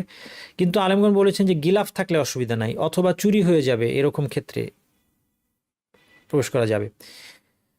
কোরআনের আয়াত লেখা থাকলে টাকা ইত্যাদিতে এটা জায়েজ বলা হয়েছে মাশাক্কার কারণে, কারণ এটা কষ্ট, এটা থেকে আপনি কোথায় টাকা রেখে আপনি ঢুকবেন, অনেক সময় এটা কষ্টকর, এক্ষেত্রে জায়েজ। কোরআনের অ্যাপ, আমাদের মোবাইলের মধ্যে কোরআনের অ্যাপ আছে, কোরআনের মোবাইলে কোরআনের অ্যাপ আছে, কোরআন তেলাওয়াতের রেকর্ডিং অনেক কিছু আছে, এগুলো নিয়ে টয়লেটে প্রবেশে অসুবিধা নাই, কারণ কোরআনের মধ্যে সংরক্ষিত মোবাইলের মধ্যে সংরক্ষিত কোরআনটা অন্তরে সংরক্ষিত কোরআনের মতো। যেমন আপনি প্রবেশ করছেন টয়লেটে, তেমনি মোবাইলটা প্রবেশ করলেও কোনো অসুবিধা নাই। টয়লেটে কোরআন তেলাওয়াত এটা উচিত না, টয়লেটে জিকির পাঠ এটাও পরিহার করাই ভালো। তবে কোনো কোনো ক্ষেত্রে যদি জিকিরটা মিস হয়ে যাবে এমন হয়, সেই ক্ষেত্রে কোনো কোনো আলেম এটাকে বৈধ বলেছেন। যেমন কেউ সালাম দিয়ে চলেই যাবে, তার জবাব দেওয়াটা ওয়াজিব, আর তাকে আমি পাবো না, সেই রকম ক্ষেত্রে কোনো কোনো আলেমের বৈধতা দিয়েছেন। অথবা আযানের উত্তর যদি আমি এখন না দিই, পরে দেরি হয়ে যাবে, কারণ আযানের উত্তরটা সাথে সাথে দিতে হয়, এই ধরনের ক্ষেত্রে কেউ কেউ বলেছেন এটা বৈধ। পোশাক বা দেহে নাপাকি লাগার ব্যাপারে সতর্কতা অবলম্বন করতে হবে। ইবনে আব্বাস রাদিয়াল্লাহু থেকে বর্ণিত এই হাদিসে নবী সাল্লাল্লাহু আলাইহি বলছেন যে তিনি বলছেন যে মারান নবী সাল্লাল্লাহু আলাইহি ওয়াসাল্লাম বিহাইত, নবী সাল্লাল্লাহু আলাইহি ওয়াসাল্লাম একটা খেজুরের বাগানের পাশ দিয়ে গেলেন, মিন হাইতানিল মদিনা, মদিনার খেজুর বাগানগুলোর মধ্যে একটা বাগানের পাশ দিয়ে গেলেন, আও মক্কা অথবা মক্কা, মদিনা ও মক্কা, অর্থাৎ বর্ণনাকারীর সন্দেহ আছে মদিনা না মক্কা, কারণ মদিনা বা মক্কা হওয়াটা এখানে গুরুত্বপূর্ণ নয়। ফাসামিআ সাউতা ইনসানাইনি ইউআযাবানি ফি কুবুরিহিমা, দুইটা লোকের আওয়াজ তিনি শুনলেন, নবী মুহাম্মদ সাল্লাল্লাহু আলাইহি ওয়াসাল্লাম শুনতে পেলেন, তাদেরকে কবরে শাস্তি দেওয়া হচ্ছে। ফাকাল নবী সাল্লাল্লাহু আলাইহি ওয়াসাল্লাম ইউআযাবানি ওমা ইউআযাবানি ফি কাবীর, তাদেরকে শাস্তি দেওয়া হচ্ছে কিন্তু বড় কোনো অপরাধের কারণে শাস্তি দেওয়া হচ্ছে না। সুম্মা ক্বালা বালা, এরপরে বললেন যে না, অর্থাৎ একটু আগে বললেন যে বড় কোনো কারণে শাস্তি দেওয়া হচ্ছে না, কিন্তু তারপরে আবার বলছেন যে বালা মানে হচ্ছে, এরপরে বালা বলা মানে যে আসলে এটা বড় কিছু। তার মানে অর্থটা দাঁড়ালো যে তাদের দৃষ্টিতে এটা তেমন কিছু ছিল না, অথবা তারা এটাকে সামান্য মনে করেছে, অথবা এই গুনাহটা পরিত্যাগ করা খুব কঠিন ছিল না, কিন্তু পরিণতিতে এটা খুব বড়, অর্থাৎ এটার গুনাহটা আসলে খুব বড়। কি গুনাহ? কানা আহাদুহুম লা ইয়াস্তাতিরু মিন বাউলিহি, তাদের মধ্যে একজন প্রস্রাব থেকে বেঁচে থাকতো না, অর্থাৎ তার দেহে নাপাকিটা লাগতো, পেশাবের ছিটা এসে লাগতো, সে সাবধান থাকতো না। ওয়া কানাল আখারু ইয়ামশি বিন নামিমা, আরেকজন কি করতো? নামিমা করে বেড়াতো। নামিমা মানে কি? একজনের কথা আরেকজনের কাছে লাগিয়ে তাদের মধ্যে ঝগড়া বাঁধিয়ে দেওয়া, বিরোধ বাঁধিয়ে দেওয়া, এটাকে বলা হয় নামিমা। এক দলের কথা আরেকদের কাছে নিয়ে গিয়ে তাদের মধ্যে বিরোধ সৃষ্টি করা, ফাসাদ সৃষ্টি করা, এটা হচ্ছে নামিমা। তাহলে এর কারণে কবরের আযাব হয়, তেমনি নাপাকি থেকে বেঁচে না থাকার কারণে কবরের আযাব হয়, এই জন্য সাবধান থাকতে হবে। বসা অবস্থায় প্রাকৃতিক প্রয়োজন সম্পাদন করা সুন্নাহ। আয়েশা রাদিয়াল্লাহু আনহা বলছেন, মান হাদ্দাসাকুম আন্না নবী সাল্লাল্লাহু আলাইহি ওয়াসাল্লাম কানা ইয়াবুলু কাঈমান ফালা তুসাদ্দিকু মা কানা ইয়াবুলু ইল্লা কাঈদান। আয়েশা বলছেন রাদিয়াল্লাহু আনহা যে তোমাদের কেউ যদি বলে যে নবী সাল্লাল্লাহু আলাইহি ওয়াসাল্লাম দাঁড়িয়ে পেশাব করতেন, তাকে বিশ্বাস করো না, তিনি সবসময় বসে পেশাব করতেন, বসা ছাড়া তিনি প্রস্রাব করতেন না। কিন্তু আমাদের উম্মুল মুমিনিন, আমাদের মা আয়েশা রাদিয়াল্লাহু আনহা, তিনি দেখেন নাই, জানতেন না যে নবী সাল্লাল্লাহু আলাইহি ওয়াসাল্লাম কখনো দাঁড়িয়েও পেশাব করেছেন। তাইলে তিনি যা দেখেছেন এটাই বর্ণনা করেছেন, কিন্তু অন্য সাহাবীর কথাও নিতে হবে। হুযায়ফা রাদিয়াল্লাহু আনহু, এটাও সহিহ হাদিস, দেখছেন বুখারী মুসলিমের হাদিস, সহিহ হাদিস। হুযায়ফা রাদিয়াল্লাহু আনহু বলছেন, আতা রাসূলুল্লাহ সাল্লাল্লাহু আলাইহি ওয়াসাল্লাম সুবাতাতা কওমিন ফাবালা কাঈমান, কোন একটা গোত্রের ময়লা আবর্জনা ফেলার জায়গায় তিনি আসলেন এবং দাঁড়িয়ে প্রস্রাব করলেন। তার মানে দাঁড়িয়ে প্রস্রাব করা জায়েজ, অনেক সময় প্রয়োজনও পড়তে পারে, অনেক সময় কিন্তু প্রয়োজন পড়তে পারে, এটা জায়েজ। শর্ত হচ্ছে যেন সেটা কাপড় চোপড় নষ্ট না হয়, এমনভাবে করতে হবে। প্রাকৃতিক প্রয়োজন পূরণের সময় কিবলার দিকে মুখ বা পিঠ দিয়ে বসার বিধান, এই মশালাটা নিয়ে অনেকের আপনাদের প্রশ্ন আছে, কারণ আমার মনে হয় বিদেশে এটা অনেকের সমস্যা হয়। আমার দেশে আলহামদুলিল্লাহ এবং মুসলিমদের দেশে সাধারণভাবে টয়লেটগুলো ওভাবে বানানো হয়, কিন্তু বিদেশে সমস্যা হতে পারে। আচ্ছা, দেখি আগে মাসালাটা। প্রথমত আবু আইয়ুব আল আনসারী রাদিয়াল্লাহু আনহু হাদিস, এটা ইম্পর্টেন্ট। তিনি বলছেন যে নবী সাল্লাল্লাহু আলাইহি ওয়াসাল্লাম বলেছেন, ইযা আতাইতুমুল গায়িত, তোমরা টয়লেটে আসলে ফালা তাস্তাকবিলুল কিবলাতা ওয়ালা তাস্তাদবিরুহা, কিবলার দিকে মুখও করবে না, পিঠও করবে না, অর্থাৎ কিবলার দিকেও মুখ করবে না, কিবলার দিকে পেছনও দিবে না। বিবাউলিন ওয়ালা গায়িত, প্রস্রাব পায়খানা যেটাই হোক, কিবলার দিকেও ঘুরবে না, উল্টা দিকেও ঘুরবে না। ওয়ালাকিন শাররিকু আও গাররিবু, কিন্তু তোমরা কি করো, পূব অথবা পশ্চিম দিকে মুখ করো। পূব বা পশ্চিম দিকে কেন বললেন? কারণ এই হাদিসটা মদিনার হাদিস। হ্যাঁ, মদিনার থেকে কিবলা কোন দিকে বলেন দেখি, কে লিখতে পারে, কে বলতে পারে? মদিনার থেকে কিবলা কোন দিকে? ম্যাপ যারা দেখেছেন তারা বলতে পারবে। দক্ষিণ, দক্ষিণ, এটাই সঠিক। এ তো উপরে, উপর, ম্যাপের উপর সবসময় কি উত্তর, মদিনা উপরে। যেহেতু দক্ষিণে কিবলা, এই জন্য নবী সাল্লাল্লাহু আলাইহি ওয়াসাল্লাম পূর্ব বা পশ্চিমে মুখ করতে বললেন। আচ্ছা, এটা একটা হাদিস। এই হাদিস থেকে আপাত দৃষ্টিতে যেটা বোঝা যাচ্ছে যে নবী সাল্লাল্লাহু আলাইহি ওয়াসাল্লাম নিষেধ করেছেন মানে হারাম পূর্ব পশ্চিম, কিন্তু হারাম কিনা এটা নিয়ে মতভেদ আছে। কেন? দেখেন দ্বিতীয় হাদিস, আব্দুল্লাহ ইবনে ওমর বলছেন রাদিয়াল্লাহু আনহুমার, ইত্তাকাইতু ফাওকা বাইতি হাফসাহ, আমি হাফসার ঘরের উপরে উঠলাম। হাফসার ঘর মানে তার বোন, ইবনু ওমরের বোন হাফসা নবী সাল্লাল্লাহু আলাইহি ওয়াসাল্লামের স্ত্রী। হাফসার ঘরের উপরে উঠলাম। ফারাআইতুন নবিয়্য সাল্লাল্লাহু আলাইহি ওয়াসাল্লাম ইয়াকদি হাজাতাহু, আমি নবী সাল্লাল্লাহু আলাইহি ওয়াসাল্লামকে তার প্রয়োজন পূরণ করতে দেখলাম। মুস্তাদবিরাল কিবলাতি মুস্তাকবিলাশ শাম, তিনি কিবলার দিকে পিঠ দিয়ে আর কিবলার উল্টা শামের দিকে মুখ দিয়ে টয়লেট করছেন। এখন মুশকিল হয়ে গেল, কারণ এখন দুইটা হাদিসের সমন্বয় করতে হবে, একটা হাদিসের উপর সিদ্ধান্ত নেওয়া যাচ্ছে না। তৃতীয় হাদিস, জাবির ইবনে আব্দুল্লাহ আল আনসারী রাদিয়াল্লাহু আনহু বললেন, কানা রাসূলুল্লাহ সাল্লাল্লাহু আলাইহি ওয়াসাল্লাম ক্বাদ নাহানা আন নাস্তাদবিরাল কিবলাতা আও নাস্তাকবিলাহা বিফুরুজিনা ইযা আহরাকনাল মা, নবী সাল্লাল্লাহু আলাইহি ওয়াসাল্লাম আমাদেরকে নিষেধ করতেন যে আমরা যেন আমাদের লজ্জাস্থান কিবলার দিকে না ঘুরাই টয়লেট করার সময়। সুম্মা রাআইতুহু, এরপর আমি তাকে দেখলাম, ক্বাবলা মাউতিহি বিআমিন, যে তার মৃত্যুর 1 বছর আগে, ইয়াবুলু মুস্তাকবিলাল কিবলা, তিনি কিবলার দিকে মুখ করে প্রস্রাব করছেন। এখানে যেহেতু পরস্পর আপাত দৃষ্টিতে পরস্পর বিরোধী হাদিস আছে, এখন সমন্বয় করতে হবে। সমন্বয় করতে গিয়ে আলেমদের 7 ধরনের মত হয়েছে। আমরা 3টা মত বলবো যে শক্তিশালী এই 7টার মধ্যে। 1 নম্বর হচ্ছে যে আমরা বলবো এটা হারাম, আর এই ক্ষেত্রগুলোতে যেই সময় নবী মুহাম্মদ সাল্লাল্লাহু আলাইহি ওয়াসাল্লাম এটার বিপরীত কাজ করেছেন, এটা কি হতে পারে, এটা নবী সাল্লাল্লাহু আলাইহি ওয়াসাল্লামের জন্য বিশেষ অনুমতি ছিল, অথবা তিনি ভুলে গিয়েছেন, তিনি ভুল করেছেন, হতে পারে। এই ধরনের ভুল নবী সাল্লাল্লাহু আলাইহি ওয়াসাল্লামের হয়তো, যেমন হাদিসের মধ্যে আসছে নবী সাল্লাল্লাহু আলাইহি ওয়াসাল্লাম 4 রাকাত নামাজ ভুলে 2 রাকাত পড়েছেন, অথবা 3 রাকাত পড়েছেন। এই ধরনের মানবীয় ভুল তার হয়েছে, এবং এই ধরনের ভুল শরীয়তের পক্ষে কোনো ক্ষতিকর কিছু নয়, এটা মানবীয় ভুল, এটাও হতে পারে। তাইলে প্রথম মত বলছে যে না, কিবলার দিকে মুখ বা পিঠ দেওয়া টয়লেট করার সময় এটা হারাম, নিষেধ। আর নবী সাল্লাল্লাহু আলাইহি ওয়াসাল্লাম যখন এটা করেছেন, তিনি তো মানুষকে করতে বলেননি, তিনি করেছেন, সাহাবীরা দেখে ফেলেছেন, তিনি সাহাবীদেরকে দেখিয়ে করেছেন, এমন না। যেমন ইবনু ওমর, হাদিস ইবনু ওমর ঘরের উপরে উঠে দেখেছে, তারপর নবী সাল্লাল্লাহু আলাইহি ওয়াসাল্লাম উদ্দেশ্য ছিল না যে মানুষকে কিছু একটা শিখাতে চাচ্ছেন, তিনি এরকম না। তাহলে হতে পারে যে নবী সাল্লাল্লাহু আলাইহি ওয়াসাল্লামের জন্য বিশেষ অনুমতি আছে, যেটা নবীর জন্য খাস, অথবা দ্বিতীয় সম্ভাবনা হচ্ছে তিনি ভুলে গিয়েছিলেন। আচ্ছা, কেউ কেউ বলছেন যে এই পরের 2টা হাদিস দ্বারা বোঝা যাচ্ছে যে নিষেধ যে করলেন সেটা, নিষেধের কারণটা হারাম হয়ে যায় না, এটা মাকরুহ, অপছন্দনীয়। অর্থাৎ এটা যে হারাম না বোঝানোর জন্যই নবী মুহাম্মদ সাল্লাল্লাহু আলাইহি ওয়াসাল্লাম কখনো এর বিপরীত কাজ করেছেন। এটা আব্দুল্লাহ ইবনে ওমর হাদিসের ক্ষেত্রে খাটবে না, কারণ আব্দুল্লাহ ইবনে ওমর হাদিসের ক্ষেত্রে তিনি আসলে মানুষকে দেখাইতে চান না। কিন্তু এই হাদিসটার কথা আমরা জানি না এটা কি জনসমক্ষে ছিল কিনা, হতে পারে, এটা একটা সম্ভাবনা। তৃতীয় যেটা ইবনে ওমরের মত, ইবনু ওমর রাদিয়াল্লাহু আনহু যখন তাকে দেখেছেন নবী সাল্লাল্লাহু আলাইহি ওয়াসাল্লামকে যে তিনি শামের দিকে মুখ করে এবং কেবলার দিকে পিঠ করে টয়লেট করছেন, তখন যেটা তিনি ভেবেছেন ইবনু ওমর যেটা ভেবেছেন, এটা ইবনু ওমরের মত, সেটা হচ্ছে যে সামনে কোনো আড়াল থাকলে অথবা বুনিয়ানের ভিতরে, অর্থাৎ যেমন এখনকার টয়লেট, এই টয়লেটের ভিতরে কোন দিকে মুখ করলাম কোনো অসুবিধা নেই,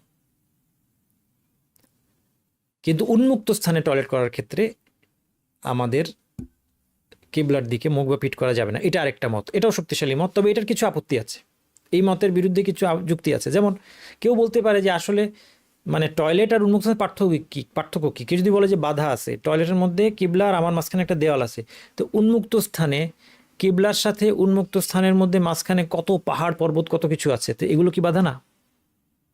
তাইলে তো এই উন্মুক্ত স্থানেও জায়েজ হওয়ার কথা, এই যুক্তি কেউ দিতে পারে। এই জন্য এই তৃতীয় মতটা শক্তিশালী হইলেও এর বিপরীতে কিছু যুক্তি আছে। যাই হোক, তাইলে আমরা কি করব? সবচেয়ে নিরাপদ হচ্ছে আমরা এটাকে হারাম ধরে নিয়ে আমল করি, যে কিবলার দিকে মুখ বা পিঠ দেওয়ার দরকার নাই। এরপর কারো যদি এমন পরিস্থিতি হয় যে তিনি, বিশেষ করে যারা বিদেশে থাকেন, আপনার তো মুসলিম দেশে মাইগ্রেট করবেনই, বিদেশে থাকার একটা বাড়তি অসুবিধাও পাওয়া গেল যে বিদেশে হয়তো আপনি এমন একটা বাসায় আছেন যে বাসার টয়লেটগুলো কিবলার দিকে করা হয়েছে, তো সেই ক্ষেত্রে আপনার পক্ষে যদি এটা চেঞ্জ করা সম্ভব হয় চেঞ্জ করলেন। যদি একটু আপনি নিজে একটু নড়ে চড়ে বসতে পারেন অন্যভাবে, অন্যদিকে মুখ দিয়ে সম্ভব হয়, সেটা করা গেল। আর যদি সেটা কোনোটাই সম্ভব না হয়, তাহলে লা ইউকাল্লিফুল্লাহু নাফসান ইল্লা উসাহা, আল্লাহ কোনো নাফসের উপর সাধ্যাতিরিক্ত চাপান না। আল্লাহ কোরআনে বলেছেন ফাত্তাকুল্লাহ মাসতাতুন, আল্লাহকে যতটুকু পরে ভয় করো। কোনো উপায় না থাকলে আশা করি এর জন্য আপনার গুনাহ হবে না। আর যেহেতু ওই যে বুনিয়ানের মধ্যে টয়লেটের মধ্যে এই ব্যাপারে ছাড় থাকার একটা মত আছে, সেই ক্ষেত্রে আমরা আশা করি এটার জন্য গুনাহ হবে না। যে সকল স্থানে প্রাকৃতিক প্রয়োজন পূরণ নিষিদ্ধ, মানুষ চলাচলের পথে, এই ব্যাপারে হাদিস এসেছে ইত্তাকুল্লা আনাইনি, তোমরা দুইটা লানত দানকারী থেকে বেঁচে থাকো। অর্থাৎ সে নিজেই মানে নিজের লানত নিয়ে আসছে, এই জন্য তাকে লানত দানকারী বলা হয়েছে। একটা হচ্ছে যে আল্লাযী ইয়াতাখাল্লা ফি তারিকিন নাস, যে মানুষের চলাচলের পথে, আও ফি যিল্লিহিম, অথবা তাদের যেই ছায়ায় তারা বিশ্রাম নেয় সেখানে যারা টয়লেট করে গিয়ে, মানুষের চলাচলের পথে টয়লেট করলে মানুষ কষ্ট পাবে, এবং যেইখানে মানুষের বিশ্রাম নেওয়ার জন্য গাছের ছায়া মানুষ বিশ্রাম নেয় সেখানে কেউ টয়লেট করে আসলে সে কষ্ট পাবে, এটাকে একেবারে লানতের কারণ বলা হয়েছে। তাইলে আসলে মুসলিমদেরকে কষ্ট দেওয়া অত্যন্ত গুরুতর একটা অপরাধ। মুসলিমের কষ্ট দেওয়ার পরে অনেকগুলো কঠিন বানিয়ে এসেছে। ওয়াল্লাযীনা ইউযুনাল মুমিনিনা ওয়াল মুমিনাতি বিগাইরি মাকতাসাবু ফাকাদ ইহতামালু বুহতানান ওয়া ইসমান মুবিনা, যারা মুমিন নরনারীকে বিনা দোষে কষ্ট দেয় তারা খুব বড় একটা ফাকাদ ইহতামালু বুহতানান, একটা অপবাদের বোঝা তাদের উপর নেয় এবং স্পষ্ট পাপ নিজেদের উপর নিয়ে আসে। কোরআনে এটা বলা হয়েছে। এই জন্য এই একটা আয়াতের উপর ভিত্তি করে অনেক মাসালা আলেমরা ইস্তেমবাদ করেছেন মুমিনদেরকে কষ্ট দেওয়া। এই জন্য কোরআন হাদিস যারা গভীরভাবে পড়বে না তারা অনেক মাসালা বুঝতে পারবে না। আমি বলেছিলাম ধূমপানের উপর একটা আমার ভিডিও আছে, সেখানে আমি বলেছি যে এটা খুব একটা খারাপ গুনাহ। ধূমপানটা মানুষ বুঝতে পারে না, কারণ আপনি আরেকজনকে কষ্ট দিচ্ছেন, মুমিন নরনারীকে কষ্ট দিচ্ছেন। অনেকে বলে যে এটা দলিল কোথায় ধূমপান নিষিদ্ধ, এটার অনেক দলিল আছে। এই যে কোরআনের আয়াতটা বললাম, আপনি এই আয়াতের মধ্যে পড়ে যাচ্ছেন যখন আপনি ধূমপান করছেন। যাই হোক, তাহলে এই জন্য 4 নম্বর পয়েন্ট, যেটা যেখানে মানুষ কষ্ট, যেখানে টয়লেট করলেই মানুষ কষ্ট হবে এখানে টয়লেট করা যাবে না। বদ্ধ পানিতে টয়লেট করার ব্যাপারে বিশেষভাবে নিষেধাজ্ঞা এসেছে। হাদিসের বক্তব্য এরকম যে লা ইয়াগতাসিল আহাদুকুম ফিল মাইল দাইম আল্লাযী লা ইয়াজরি সুম্মা ইয়াগতাসিলু মিনহু আও কামা ক্বালা আলাইহিস সালাতু ওয়াস সালাম। হাদিসের ওয়ার্ডিংটা যদি এক্স্যাক্ট না হয়ে থাকে আল্লাহ আমাকে ক্ষমা করুন, হাদিস সহিহ। যে কেউ যেন বদ্ধ পানিতে প্রস্রাব না করে, কিছুক্ষণ পরে সেখানে গোসল করবে। তো যে পানিটা বদ্ধ, যেটা প্রবাহিত হয় না, পানিটা আটকা আছে, এখানে যদি টয়লেট করা হয় তারপরে কিভাবে একটা মানুষ এটা গোসল করে ব্যবহার করবে? এই জন্য বদ্ধ পানিতে টয়লেট করা নিষেধ। গোসলখানায় টয়লেট করার পর একটা নিষেধাজ্ঞা আছে, মুস্তাহাম বলা হয়েছে আরবিতে। এই জিনিসটা একটু বোঝার দরকার, কারণ সেই সময় গোসলখানা যেটাকে বলা হয়তো সেটা হচ্ছে শুধু গোসলের জায়গা, সেটা আমাদের এখনকার টয়লেট না। কাজেই গোসলখানায় প্রস্রাব করার যে নিষেধাজ্ঞার হাদিসটা আছে সেটা এমন জায়গার জন্য প্রযোজ্য সেই যেখানে শুধুই মানুষ গোসল করে। যেই জায়গাটায় দাঁড়িয়ে গোসল করছে ওইখানে যদি প্রস্রাব করে সেটার থেকে তার মনে ওয়াসওয়াসা আসতে পারে, সন্দেহ আসতে পারে যে গায়ে লাগলো কি লাগলো না, এটা ধুয়ে চলে গেল কি গেল না ইত্যাদি, সেটা। কিন্তু এখনকার টয়লেট, যেখানে টয়লেটের মধ্যে গোসলের জায়গা আলাদা আর টয়লেট করার জন্য একটা কমোড বা প্যান আছে, সেখানে এই হাদিসটা প্রযোজ্য নয়। এটা বলার জন্যই মেনলি এই পয়েন্টটা নিয়ে আসলাম, কারণ এই গোসলখানায় সাধারণত আমরা যাই না। সেই এই ধরনের গোসলখানা আছে, এখনও আছে, সেখানে যাওয়া যাবে কিনা সেটা আরেক মাসালা, কারণ সেখানে যদি আওরাত প্রকাশ পায় মানুষের তখন সেখানে আবার অন্য সমস্যা। কিন্তু যাই হোক, সেই ক্ষেত্রে নিষেধ টয়লেট করা। আর আমার মনে হয় বর্তমান যুগে এরকম খুব একটা মানে এই প্রশ্নটা খুব একটা আসে না, আমাদের এই সিচুয়েশনটা খুব একটা আসে না। বদ্ধ পানিতে টয়লেট, এইটা একটা সাবধানতা অবলম্বন করুন, বাচ্চাদেরকে শেখাবেন। অনেকে সুইমিং পুলে অনেক সময় নেমে টয়লেট করে দেয় কিন্তু তাহলে বদ্ধ পানির মাসালাটা কিন্তু আসছে এই জায়গায়, এটা বাচ্চাদেরকে শেখাবেন। গোসলখানা যেখানে টয়লেট করার জন্য আলাদা জায়গা নেই, শুধুই মানুষ সেখানে গোসল করে, এরকম জায়গাও সুইমিং পুলে পাওয়া যায়। কখনো এই সিচুয়েশন আসতে পারে, এই মশালাগুলো নিজেরাও আমরা মেনে চলবো এবং বাচ্চাদেরকে শেখাবো। গর্ত, ফাটল বা জীবজন্তুর তৈরি সুড়ঙ্গে টয়লেট করার ব্যাপারে নিষেধাজ্ঞা সম্বলিত হাদিস আছে। দেখি আমরা হাদিসটা এখানে আনিনি, আমি বলি একটু। কাতাদা বলছেন, আন আব্দুল্লাহ ইবনে সারজিস, আব্দুল্লাহ ইবনে সারজিস একজন সাহাবীর নাম, তার রিওয়ায়াতে বলছেন রাসূল আল্লাহ রাসূল সামনাহা আন ইউবালা ফিল জুহরি, নবী সাল্লাল্লাহু আলাইহি সাল্লাম জুহর বা জীবজন্তুর তৈরি গর্তে প্রস্রাব করতে নিষেধ করেছেন। কালু লিকাতাদা মা ইউকরাহু মিনাল বাউলি ফিল জুহরি, এই ধরনের গর্তে প্রস্রাব করতে সমস্যা কোথায়? তিনি বলেন কানা ইউকালু, কাতাদা বলছেন, কাতাদাকে তাবিঈ, তিনি বলছেন কানা ইউকালু ইন্নাহা মাসাকিনুল জিন, বলা হতো যে এগুলো জিনদের আবাস। এই জিন অর্থ আবার হতে পারে যেটা আগুনের তৈরি জিন অথবা ছোট সাপ, দুইটা অর্থ হয় জিন শব্দের। তাহলে এখানে হতে পারে কোনো প্রাণী থাকবে, সেই প্রাণীটা কষ্ট পাবে, সেই প্রাণীটা হঠাৎ লাফ দিয়ে বের হওয়ার কারণে যে প্রস্রাব করছে সেও ক্ষতিগ্রস্ত হতে পারে, ইত্যাদি নানা কারণে। মোট কথা, গর্ত, ফাটল জাতীয় জিনিসের মধ্যে টয়লেট করাটা মাকরুহ, এবং কবরে প্রস্রাব করা হারাম। কবরে প্রস্রাব করা হারাম। রাসূল সাল্লাল্লাহু আলাইহি ওয়াসাল্লাম বলছেন লাআন ইয়াজলিসা আহাদুকুম আলা জামরাতিন ফাতুহরিকা থিয়াবাহু ফাতাখলুসা ইলা জিলদিহি খায়রুন লাহু মিন আন ইয়াজলিসা আলা কবরিন, তোমাদের কেউ কবরের উপর বসার চেয়ে তার জন্য এটাও ভালো যে সে জ্বলন্ত কয়লার উপর বসে কাপড় সহ তার চামড়া পুড়িয়ে ফেলে। তাহলে কবরে বসাই যদি এতটা গর্হিত কাজ হয়, তাহলে কবরে টয়লেট করাটা কতটা গর্হিত কাজ হতে পারে। এই মোটামুটি আমাদের আজকে আলোচনা। আলহামদুলিল্লাহিল্লাযী বিনিআমাতিহি তাতিম্মুস সালিহাত। সুবহানাকাল্লাহুম্মা ওয়া বিহামদিকা আশহাদু আল্লা ইলাহা ইল্লা আনতা আস্তাগফিরুকা ওয়া আতুবু ইলাইক।